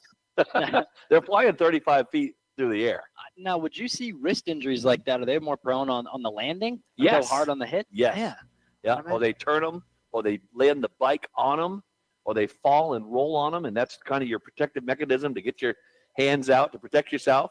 Now, what sort of league is this? Is this kids, adults? What is this is it's all of them. It's they are as young as 5, and they go up as old as 60s. Yes. So it's all and they have ladies racing, a lot of good lady racers, and they got to be good to put yourself body and limb out on a racetrack like that. Cars, that's a different animal. You're kind of protected, but it's still, there's a danger, and I think that's part of the allure of the sport. I would imagine that with dirt bike racing. I don't know if I could do that. You know, motorcycles are fun and all, but I don't really see myself landing as after I fly 35 feet in the air. As we're finally green again with the Ridge Runners. It's been a while, but we're underway here. And let's see what the boys got to say next door to us as we get things cranked up here once again at Bear Ridge. Make you nervous at times, but they know how to get it done. Braley comes by, your leader. Katie Burrows on the outside of that little Chevrolet number 54 as she challenges the 66 of Kyle Morris. Right there waiting in the wings, Zach Audette in the number 9 and Lucas Mulch in the 33. Then we got coming from deep in the pack, we got Kevin LaForest picking them off one at a time, but he is picking them off out there. Then the 88 are running at that. Oh, Terry Flynn, he is up to his old tricks there. He's having a hard time nailing that 51 down. The 67. I didn't see it. I looked. I was over here and I was looking. And I looked for him. Here we go. Yeah. All right. Halfway through it, 10 down and 10 to go. Katie Burrow running second on the field now. Zach Audette is changed They did it just for, lineup out there with the number 9. He is third on the grid. The young lady, yep. Kyle Morris still there in the 66. And Kevin LaForest is on his way to the party. He says, I have my ticket. I want to get into this. There goes Zachary Audette, too. Look at him go. Zach Audette challenging Katie Burrows for second place. They come out of turn number 4. Katie going to give him an edge. Audette and Burrows. Boy, Katie is giving it right back out there. Side by side racing. I love it. Spencer Braley is your race leader. And what a battle here for this is going to complete lap number 13. Katie Burrows is your leader. Zach Audette hanging out on the outside there. So just a message or two on the crash there that happened to the young lady. Several ladies are in that Ridge Runner group there. She was taken to the local hospital for observation. I think she's going to be fine. And we believe it was the 09 vehicle, but we don't want to say for sure. And it didn't initially look like, I didn't have the greatest view on it, but it didn't look like it was any worse than some of the rough and tumble we've seen. But that's all I'll say on it, except that she's going to be okay. And she's been taken to a local hospital. I'm sure her family's been notified. And they're back at it. We got 15 laps under it. And we'll see how the boys are doing next door. They are making a race out of it here tonight. Spencer Braley comes by your leader. Jeez. Katie Burrows in the number 54 is your second place. But boy, the number 9 was scored second. Something happened. That bobble coming out of turn number 2, and you can't make any mistakes when Katie Burrows is in the race. She will take the opportunity. Yep, she's And she is doing it right now. 2 laps to go. Pulling up to second place. And we hope Lucas falls. Yeah, he will stay. So we're running down now under 2 laps to go. And the question is, how far can Katie Burrows push this? She is rolling up through the pack there, trying to catch up to the leader, but she's running out of laps here, Chris. Well, I actually interviewed Katie Burrows back when we were at the event where they have the cars out for the kids and you can talk to the drivers. And she said that she's been a part of racing and her family for her whole life. And like most other drivers, what she remembers from her first time was the adrenaline. It seems like that is just the trend here. The first time you get in the car, it's just not the same as being in the stands. And, she said the toughest driver to beat on any given day. I actually like this answer. She said it's herself and staying in your own head, which I think is it's a very humble answer. Nathan Sargent will end up on top. Katie Burrows doing a great job coming in second. And we're that's so interesting. Is that something we have in our portfolio sheet here? The full interview with Katie Burrows? We do. It wasn't super long. She kept it brief, as she does. Let's hear what you got. That's interesting. She finishes second. Great job. And here's a interview that Chris did with her in the preseason. Well, we asked about her favorite track snack, as we did everyone, and oddly enough, wasn't French fries, wasn't popcorn, was the cheeseburgers, which we actually hear quite a bit about from the fans. But once again, she said her family influenced her. Her husband, Travis Burrows, I don't think he's racing tonight, but he's also in the division and others, and he has been. I talked to him as well, and all he wanted to talk about was Katie. So that's great. Solid relationship. I like the family in racing. You got a lot of brothers, father son. You don't have a lot of husband wife duos on the track. That's true. It was cool to hear about. Her favorite racing film was once again Lady Driver. Actually, was the first. Which can you blame her? I asked her how she mentally preps for the race or if she has any superstitions. She said, you don't say the R word. She said the R word. We had to learn. She wrote it down for us, rain, on race day. She wouldn't say it. It was race day when we interviewed her. She knew not to say it. But you don't say rain on race day. I'm cursing everyone. Sorry about that for the next division. But she said it's the biggest one, and she listens to a bunch of heavy metal music to get her amped for the race. I can dig it. I dig it too. That makes a lot of sense. Her proudest moment, this helps my earlier comments. Her proudest moment is being in victory lane with her husband. Love to see it. And I asked her how she handles on-track drama and disagreements. And she says, it's gotten easier over time, but it is hard because when everyone gets off the track, they have a ton of emotions and adrenaline. So most of the time, I need to just take a walk away from everyone and be with myself for a few minutes, which I honestly respect. You see a lot of drivers, they get in each other's face, they get mad. Just take a breather, walk away. I feel like Katie, as a driver, is very mentally focused. She says the hardest person to beat is herself, and I think that's true in a lot of facets of the drivers. You got to get out of your own head and just get going. So absolutely, I love that answer there. Justin Bolero, he's talking to the third place finisher, Zach Audette. We'll pick him up now.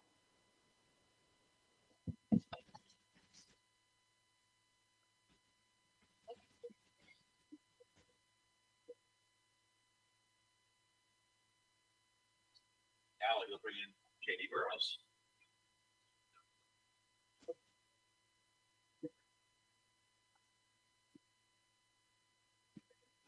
Katie Burrows is up next here. We have Katie Burrows, car number 54. What a race that was. Must have been at least 10 laps, side by side. What a race. It was intense, to say the least. But I tried. So I really wanted to go be there cool. I like this one. Well, it's a great run. I'm sure there's a few people behind you want to thank to help make this possible. Well, Trav, Josh, Emily did my hair, and for event at Finesse Construction, Big Flex Vintage Cars, and Package Trash. Great run.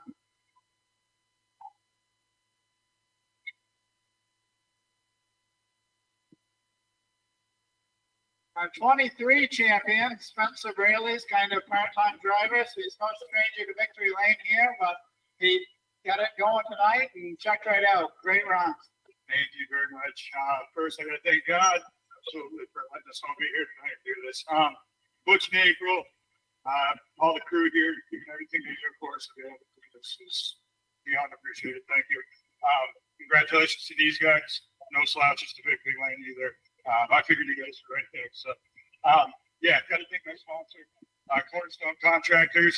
I appreciate you guys putting that sponsor out here for me this year. It's really helped me out. Yeah, other than that, just thank my wife for all the support. And yeah, heck of a run. It's a good track tonight. Great to have you back with us. Now you're going to make someone a little bit richer.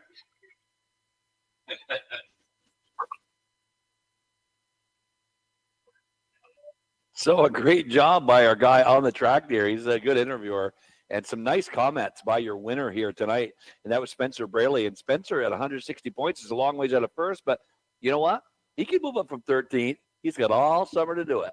He does. With a win like that, that surely will propel you and away from points. The momentum of a win like that at this track, we think that we're late in the season. Once again, I'll mention we're only 4 races in, and it's almost July. But the rain will do that, and it definitely gives you plenty of opportunities to get up and get going on the point scale. And John Sleeper pretty much explained it to us. There'll be some weeks where it won't be that busy. They'll get another class in completely. There'll be some times where they'll do a double feature, and there'll be some times where there'll be double points. John answered every question we had, did a great job there, and that's how they make up the loss of races that we've faced already this year.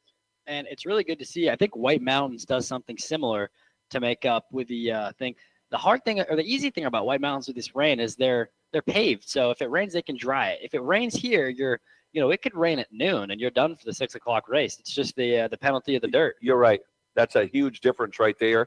And when you and I went down to Woodstock, I thought that they were going to have that ability because they've got those big NASCAR blowers, and they did everything they could because nobody was sadder than them because they had 3,000 fans there. They had to give their money back and have them go home. They did, but I did like they did offer refunds. That was a big part of it. And they also they had the TV there. They had the station there. They were ready for, the regional TV setup besides the local radio stations that we're on to as well. So nobody wanted to call it because of rain, but Mother Nature always wins. This is a fact.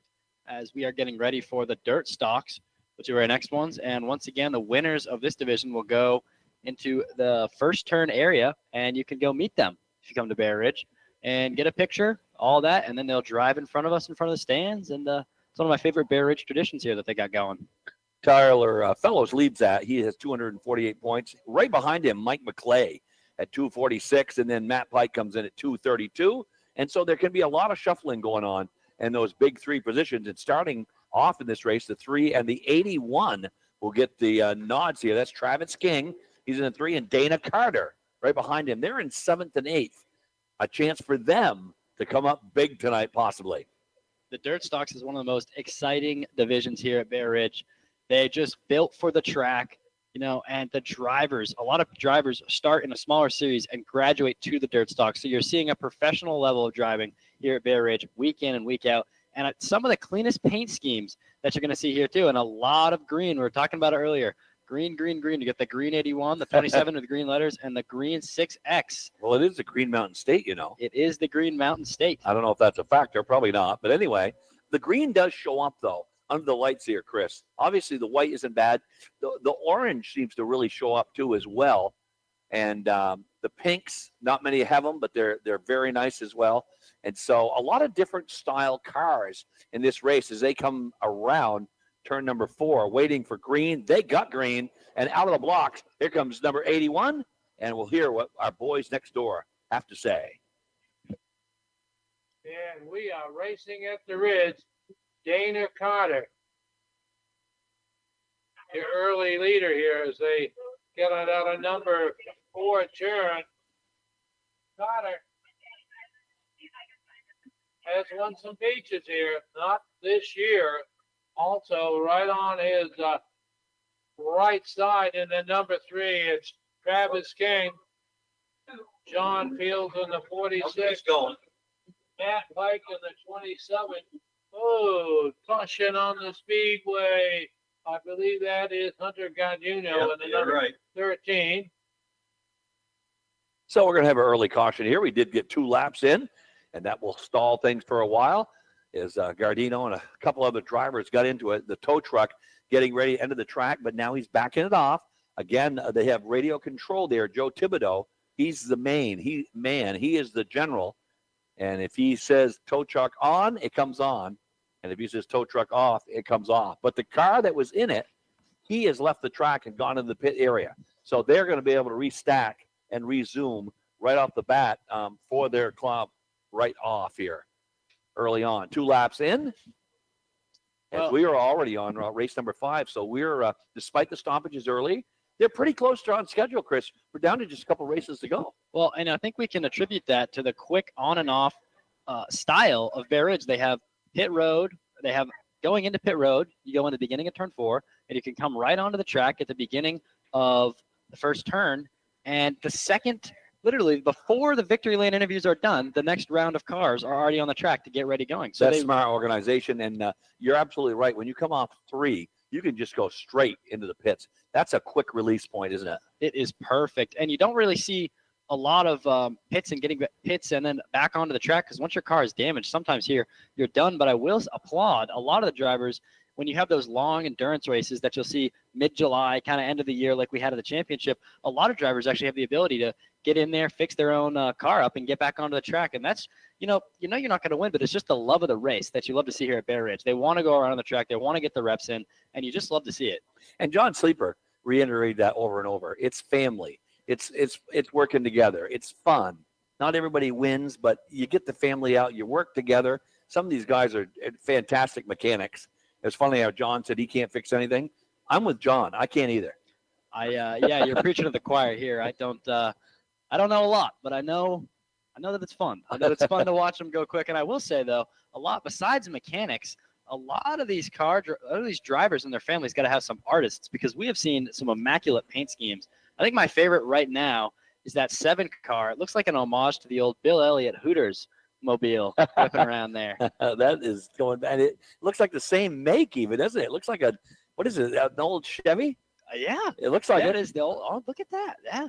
Well, there's a reason. So they went all the way. They committed to the bit. One. You got to love it. Absolutely. And then an All-American one, that 23. It's bringing up the rear right now, but he's got a real All-American touch to him all the way across the side, and that looks solid too as well. That's Derek Stearns. He'll definitely be applauded next week when it's time for the fireworks show. For the, yes, that's right. 4th of July coming up in a hurry. And now they're back into action here again. And let's check on Norm Rue next door. Oh, I'm watching Matt Pike trying to make a move out there with that 27, trying to get through the middle. He would like to attach himself to the back bumper of John Field. But I'll tell you right now that 25, Tim Blake, hanging tough. All right, if Pike does make the move down on the inside as we come out of turn number 4, Travis King gets a little wide in that number 3 car, and Matt Pike trying to stuff the 27 down on the inside there. As they go to turn number 3, we got Porter coming out in the 38. Oh boy, That 3 wide cars out of on turn the move. number 4. The charge is on up in turn number 1. Somewhere Travis King got some traction, and he is vying for the lead here.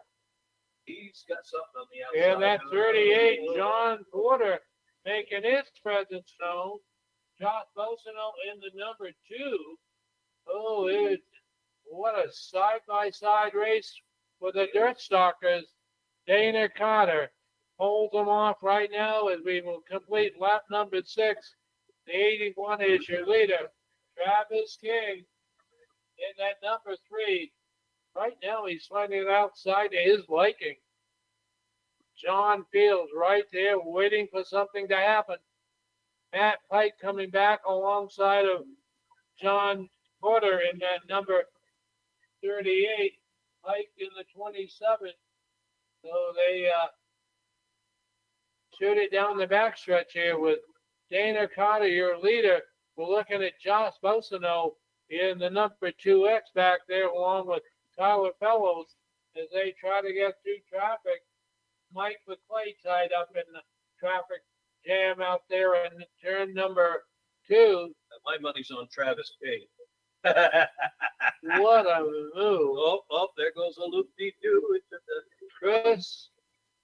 Oh, I think the top of the car is coming off. Yes, it is. Oh my. He's gonna go topless. No convertibles allowed, Chris. Sorry about that. Doesn't bother Chris any. Yeah, He's just a right piece of on. fiberglass. I don't know if I've seen that before. I don't know how much debris you can allow to have on that on the far side, but certainly kind of a different look. And eventually they're going to have to go caution, and they do. And we're talking about the number 6X. The car is basically disintegrated, Chris. Well, I was going to comment on the green LEDs that he had flashing on the back of his car, but now they're not even visible. That's Chris Cole, and it just basically fell apart after some contact, and now they're just going to have to get some of the scraps off the track, and you can see the tow truck man. He's going to have to be the garbage collector here now because they lost some of the top window side shots, not the window itself, of course. They're not on these cars. Well, I'll tell you what, if I am the number 2, that is Jordan Robinson, then I'm checking out my tires because he drove right over the 6's roof as he came around. He was right behind him, roof flew off, and he did not go over it smoothly. He seems to be running fine, but it looked rugged as he left quite a bit of debris on the track. He has left the track. He would have kept driving. You could tell that he was still racing with no roof, just straight roll cage around the track. But Joe Thibodeau's the boss, and he told him where to go, and we don't see him on the track anymore. Yep, no doubt about it. As the 81 is still our leader coming around here. Now, it's a rough division to pass in because they're such a wide body on these late models. Big cars, aren't they? They're big cars and they're long. Really, your only shot for a pass, I would say, is coming out of the backstretch around turn 3. I mean, that's where we're seeing most of the wrecks start. I think you're right. It's when you got to make your moves because it's just so tight coming around everywhere. As the 82, who wasn't actually the cause of the caution, that's Mike McClay, is getting pushed off the track by a wrecker. I guess the slowdown in action caused him to stall, and he's not going to finish the race on his own. No, he's getting pushed off on a back stretch. We've got 11 laps in, and we'll regroup here and refire them up momentarily. Simple as that. During this time, we're going to send it back to Logan, and he's going to play some more of those outstanding advertisers that are driving this ship tonight for us here at Bear Ridge in Bradford. I'm Ken Wells with Chris Smith, and we'll send it back to Logan, and then we'll return to action here at Bear Ridge. At PTO's Auto Repair in Bradford, Chris Bean has put together a team of automotive professionals that have years of experience under the hood. At PTO's Auto Repair, they can extend the life of your vehicle by providing essential automotive maintenance repair and tire service. Chris, Terry, and Wyatt have decades of experience you can depend on. Stop by or call for an appointment at PTO's Auto Repair, Bradford. Ready to upgrade your living situation? At Fecteau Homes, your existing single or double wide may be worth top dollar for trade-in value. If you've been considering upgrading your existing mobile home to a new single wide, double wide, or modular home, now's the time. And you may be able to use the equity in your current home to make your dream upgrade a reality. Visit FecteauHomes.com or stop by their display lot in Montpelier, Vermont today. Fecteau Homes, where your next chapter begins. I have a story to tell. It's the most important story of my life because it's about the love of my life, my husband. I'll tell you about the time he returned a hero and brought other soldiers back as well. I'll tell you about a man who brought honor to a nation and pride to our family. And while I'm telling you this, I'll show you his medals and the flag that I now hold to my heart, and pictures of him with our kids and grandkids. I do this not only to respect my husband's memory, but so that others remember their own time with him. And I do this for myself, because his funeral is for me, too. This is a day we'll always remember for a life worth celebrating. This is Adam Smith with Rickett Funeral Home and Cremation Care of Woodsville. Our support for Bear Ridge Speedway reflects our passion for community involvement. We extend this passion to providing exceptional care to our families during challenging times, ensuring respectful and professional service. Upper Valley RV at Erik's Auto Body in North Haverhill can take care of your RV roof problems with Flex Armor. Flex Armor sprayed RV roofs have been changing the RV world since 2005. Flex Armor combines spray polyurea technology with RV construction to create a seamless sprayed RV roof. No more caulking is required to keep your RV watertight. Upper Valley RV at Erik's Auto Body can explain how Flex Armor will eliminate the need for future repairs. We are 7 to 5, Monday through Friday, 82 Business Park Road in North Haverhill. Do you love to repair your own vehicles? At Fisher Auto Parts, they understand your passion. The Fisher Auto Parts team in Woodsville has decades of combined automotive parts experience to assist you with the best parts, tools, and accessories to help make your next auto project a success. Experience. It's what you'll find every time you visit Fisher Auto Parts. Open Monday through Saturday. Visit Fisher Auto Parts, 94 Central Street, Route 302 in Woodsville. Ken Wells, Chris Smith back here. We're still holding at 11 laps here. We've got a couple cars kind of hammered, and they are frozen. And, you know, the number 2 that got spun around there looked like he was going to be okay. Now he's stopped dead on the backstretch. I think the big story right now is the 6X of Chris Cole is back on the track in a convertible because his entire top of his car is gone. But his roll cage is there. His roll cage is there. That is the crucial part. I guess it's legal. They haven't pulled him off the track, but it would seem he went into the pits, cut off what was left hanging, and drove right back out there as the 25 right in front of him has slowed to a stop. Now that's died too as well. That's an old Trans Am, isn't it? Yeah, Pontiac front, it looks like. There's plenty of roll cage on him. Look at you can really see the roll cage. Excellent. And it's not really a division where you're going to be rolling. You know, they're not. We saw one roll last year, I think, Chris. Yeah, we saw one, and then we saw that bad wreck. That was actually Travis Burrows as he went into the turn 4. Yeah, the turn 4 wall as he clipped the concrete corner. That was our longest break of the year. He's still racing. He's all right, but that was our scariest wreck of last year because it's just concrete right there, and he absolutely smoked it. Coming around turn 3, no turn whatsoever, head on. And this is the next race will be the 6th race, but the 7th race is going to feature the Enduros, and they did not go through the warm-up precision or any of that part here. But we want to announce their drivers. That's Joe Mon and Sporting Goods 4 to 6 cylinder Enduro. That's coming up as the last race of tonight, and that'll be number 56, Daniel LeBraney. Number 77 is Chris Mooney. 55, that's Ryan Sayers. The 20 is Devin Bell. 97 is Kerry Hunter. 13 is Brandon Gray. 82 is Jacob Hall Larson. The 84, that's Justin Falford. The 38 is Scott Dowland. The 34 is Curtis Hayden. The 14 is Austin Blay. The 86 is Tiller Emerson, along with the 7 being Troy Dupree. The 5 is Trevor Hess. 66 is Dwayne Traemblin. The 64 is Landry Blake. The 95 is Christian Cotnor. The 12 is Peter Childs. The 83 is Brandon Simpson. The 16 is Hunter Urendorf. The 63 is Dayton Blake. The 10 is Jerry Davis. The 04 is Justin Miller. The 6 is Tim Colby. The 18 is Matthew Simpson. 22 is Jay Starkweather. And the 21 is Dakota Glidden. There's 27 racers there. And Daniel LeBray with 100 points leads everybody. Chris Mooney at 96, and then Sayers at 92. That's Ryan Sayers.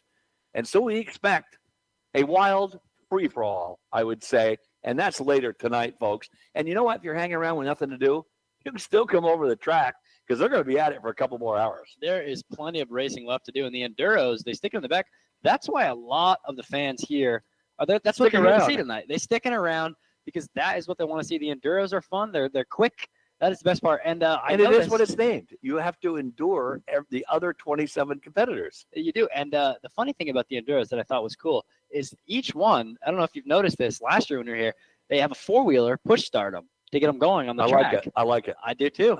It's fun. It keeps it going. I definitely think red flags are a danger there because it's going to take a lot to get everyone going again. But you know what? Extra equipment. And the guys who score it, after they've gone around and they're passing a couple cars 2 or 3 times, they're geniuses at keeping that straight for sure. Dana Carter's up front in this race. He'll be in first place when they restart. They're singly lined up here now. We're getting closer to getting back to rolling.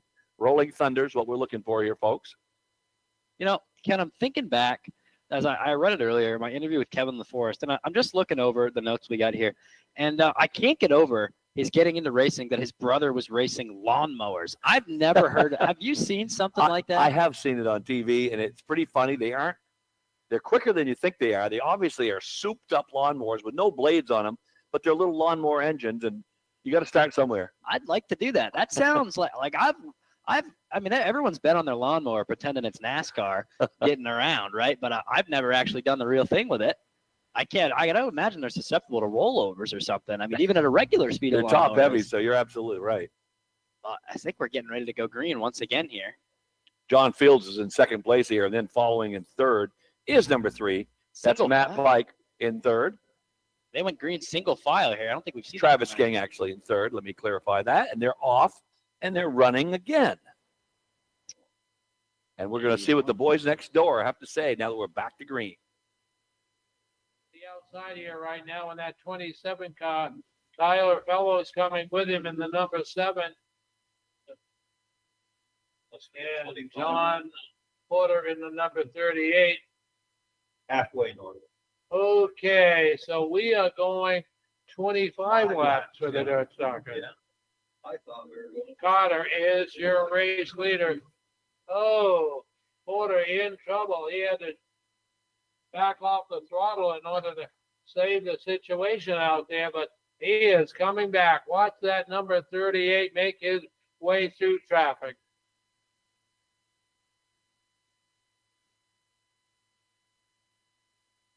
Carter is still your race leader. Waiting for John Fields to make his move. 10 laps to go, Norm. All right, this time by, we put 15 laps on the board, 10 laps to go. Matt Pike digging in on the outside. And you got Tyler Fellows arriving on the scene with that number 7.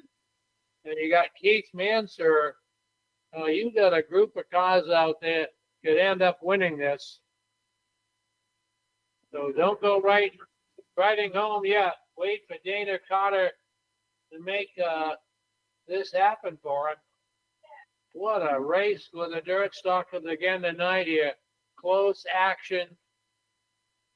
Carter will tow him around here. In that number 81.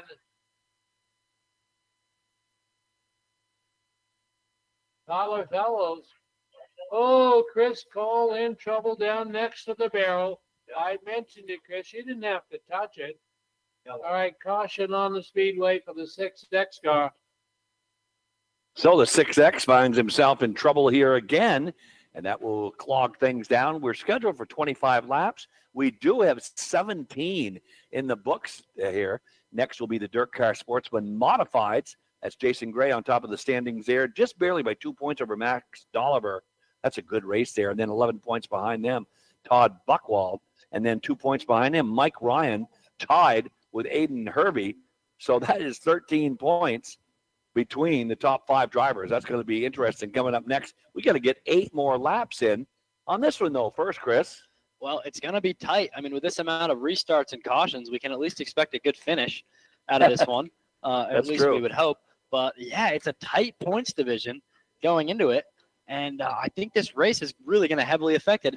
But I keep saying that, and we're so early in the season. We're not used to being this late in the year and this early in the season, as this is race 4. Once again, it should be race 7. We're in race 4. Mother Nature has not been kind, as we're coming back again 2 wide with the leader in the front. That's the 81, green again. All right, here's Norm Rue again as well. 87 gets shuffled into the infield, and that would be tonight it's James Thompson in the 87. Dana Carter. 2 to go. Boy, cool hand Luke out there right now in that 81 car. Matt Pike. Does Pike have the grip there? And you got John. And just like that, they said 2 to go. They did not go to the top 25. They're going to go 2 to go here. And now when they come around, it'll be 1 lap to go with number 81 up front. And that is Dana Carter. He's only going to hold him off for 1 more lap here now. A pileup right behind him on the backstretch, so he pulls away to a 2-car length lead. The 27 looks to close on that far side. Mike Pike, but can't get around the corner. So coming around turn 4, it's going to be 81 up top, and then very tight for second. Who'd you have over there, Chris, for second? looked like it might have been John Fields. It was a little photo finishy. I won't even lie. I'm thinking, John, I'm going to have to agree with you there, but we're going to have to wait for the official call. Wow, Sure, Joe knows. that He was right tight above at the it. end. But the 81, Dana Carter, who was in 8th place here, he'll move up quite a bit here with 189 points. He was dominant. I don't think he didn't lead it. I think he led every lap, did he not? He was absolutely cutting loose. Have a night, Dana Carter, as he rolls into victory lane, rightfully so. And had, basically, they did officially, we were right, the second place finisher, and that puts the 27 in third. That's Matt Pike. And that was a tight race there. It looked like, and we're right over the finish line. We have a very, very good view here. And now we're going to turn it over to our man on the field, and that's Justin Bolio, and he's done a great job all night long.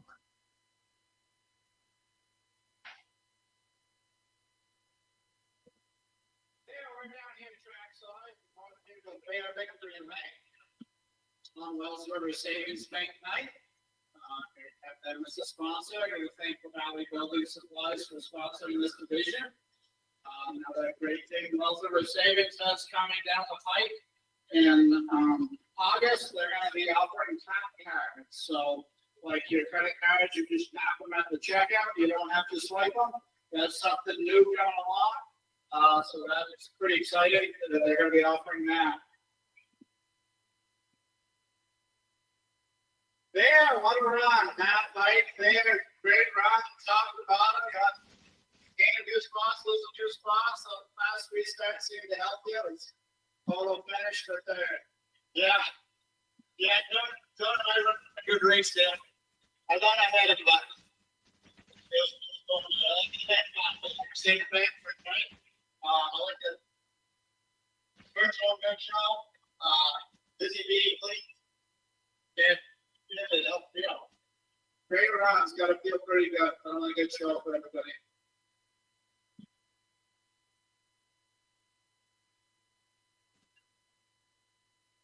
David Fields is mirrored his wife's on the Trophy Girl all night. She's actually the branch manager of the Fairly locations. Wells River Savings. She's a talent at the Wells River Savings, and she has been handing the trophies out all night as a representative for Wells River Savings. You can see her if you go to the Fairly branch. There, John, what a run. That was a good run. Yeah, the car is a little better than it was last week. Less speed. This car, and he's getting faster and faster. I think Barry Steigels and Kyle Steigels, they helped me a lot. And I messed my hand up last week. They did the work. All of them, the little J section. They had got me in this car going good. Thank God it's not constructed. Works transmission, 500 feet. Through one of them, they could be here. They do that. Thanks for the dance.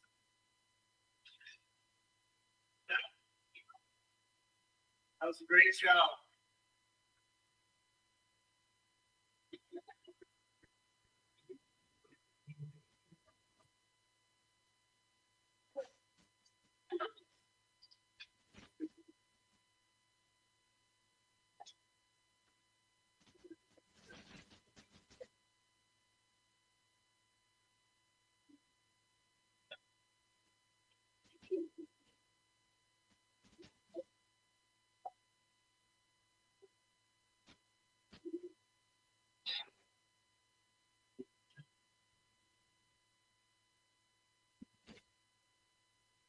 We're with Erik Carter, your feature winner. Knew that it'd be hard to beat starting the pole. Of course, bad luck there. Kind of got you down the points and got you a good starting spot. But you may hopefully got the monkey off your back, and here's what you're hoping. yeah, we're hoping we did. It ran good tonight, and I can't pick this up. Everyone for helping me enough. Josh Bosnell for helping me set it up, and all my sponsors, Stanford Towing, Group of People Electric, Village Station, Ram Auto, Roman Goes. We Gilbert Electric, Torsi's White Mountain Maintenance, and Torsi's Performance Pieces. All the guys, thank you for keeping me out here. Great, Rob. You having a while about this? What's the first thing? Great, Rob. What a great race the Dirt Stocks put on. Next up will be the single stock and sportsman modified feature. Max Dollar, the 29, he was the winner last week. Deep in the field, see if he can make it 2 in a row. 00, Jason Gray, current point leader, he's going to be. DJ Robinson in the 4, after a week off, he's back, starting the back. If you don't have anybody out here, we'll send it back topside to Norman John.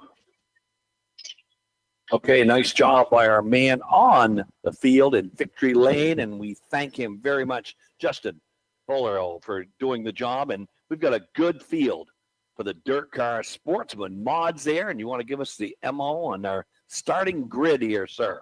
Well, and first in the standings, the one and only 00, Jason Gray. He's going to start in the back, as is tradition for the leaders of the division. In second in standings, the 29 of Max Dolliver. Max Dolliver got into a little bit of contact during the heat race, but he's back on the track and he's ready to compete. He's only 2 points behind Jason Gray in standings, so tonight carries a lot of weight as far as the championship race will go.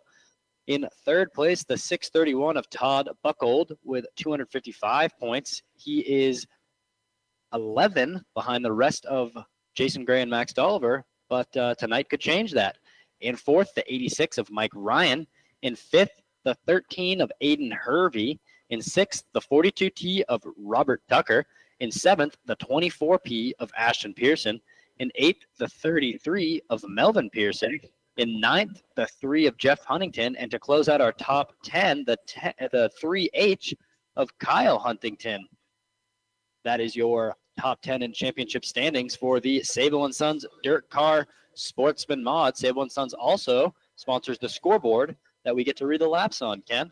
Yes, and we need that. It's a very valuable piece of equipment over there. We want to thank everybody that's helped us get on here tonight, too. We finally were able to dodge the rain and get a broadcast in, and we've got a number more scheduled here. And make sure you tune in to WTWN in Wells River, 105.1 FM, 1100 AM to get information there. And if you need advertising assistance, they've got a great team of advertisers that will help you get involved with this particular part of their radio station push into the public, or other helpful option too as well. And don't forget WYKR in Haverhill, New Hampshire, 101.3 FM, and they are proud supporters of Bear Ridge Speedway here in Bradford, Vermont.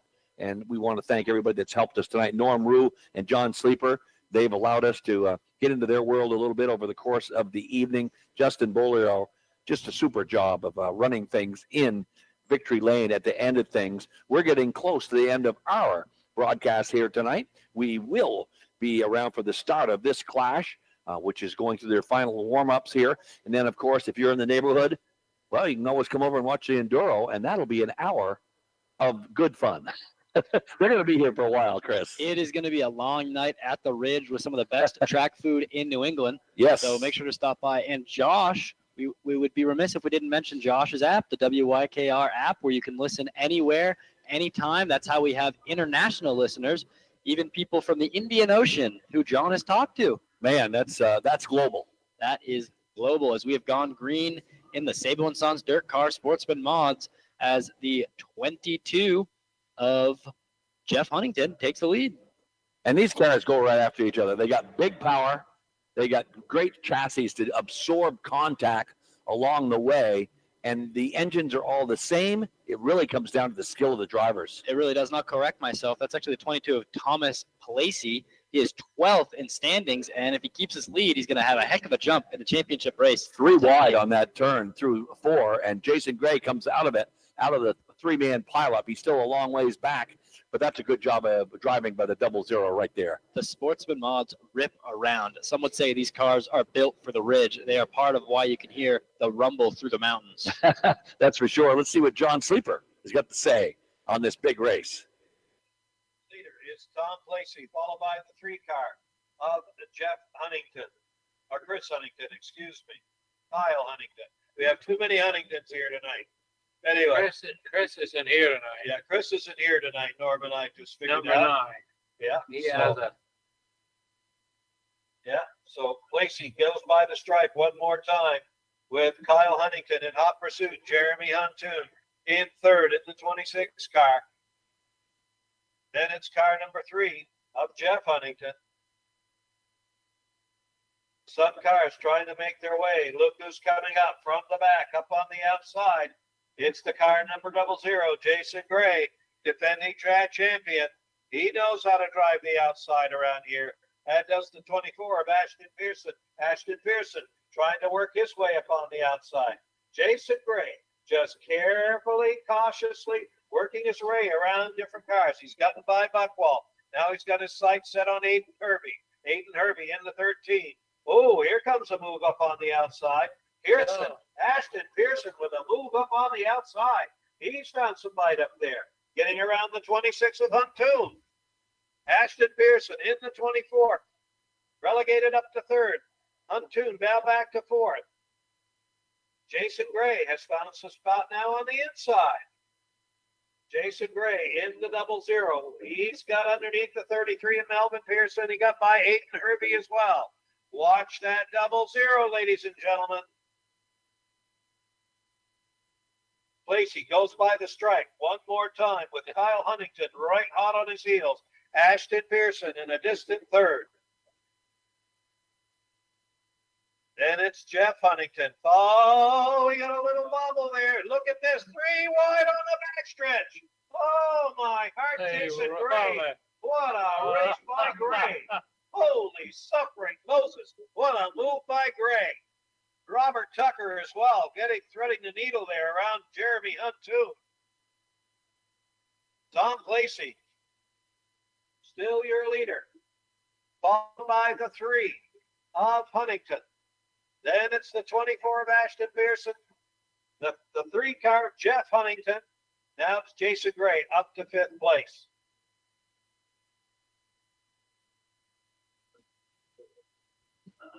Not much has changed out here, but there's guys still trying to work their way up. Ellsworth trying to work his way up on the outside.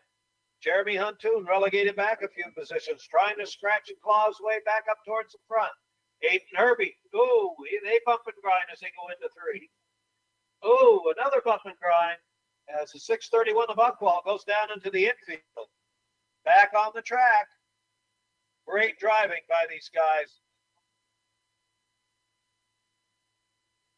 And these guys going at it tooth and nail. They're halfway through their last run through here. And we want to, again, thank everybody who was involved with getting this broadcast rolling. We can start with Joshua Smith, GM and owner of the 2 stations that we are using as our flagships tonight, WTWN out of Wells River, 105.1 FM and 1100 AM. And, of course, WYKR out of Haverhill, New Hampshire, 101.3 FM.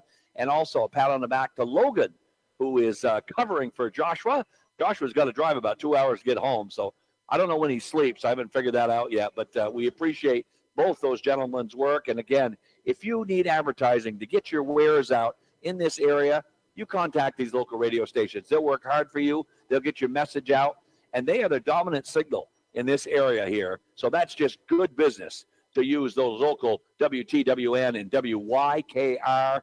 And for my young friend, Chris Smith, an action-packed night of racing here, and it's still going on. If you're in the neighborhood, you want to pick up what's left of the night here. I'm sure you can get in for a pretty low price and see a little bit more racing as we wind things down here after a 4-hour run on Saturday night racing here on WTWN and WYKR. Chris? Well, we've been privileged to see some great racing tonight, from the Ridge Runners to the Sportsman Modifieds. It has been great. We have seen some carnage. We have seen close finishes. Tonight is a night to remember, and it is still going. The Enduros will run, and it will be a heck of a race to watch. I guarantee it. And remember, except for Mother Nature, these guys race every single Saturday, and the schedule may change slightly because they're going to make up all the points and all the options that they lost earlier in the year during rainouts and stuff like this.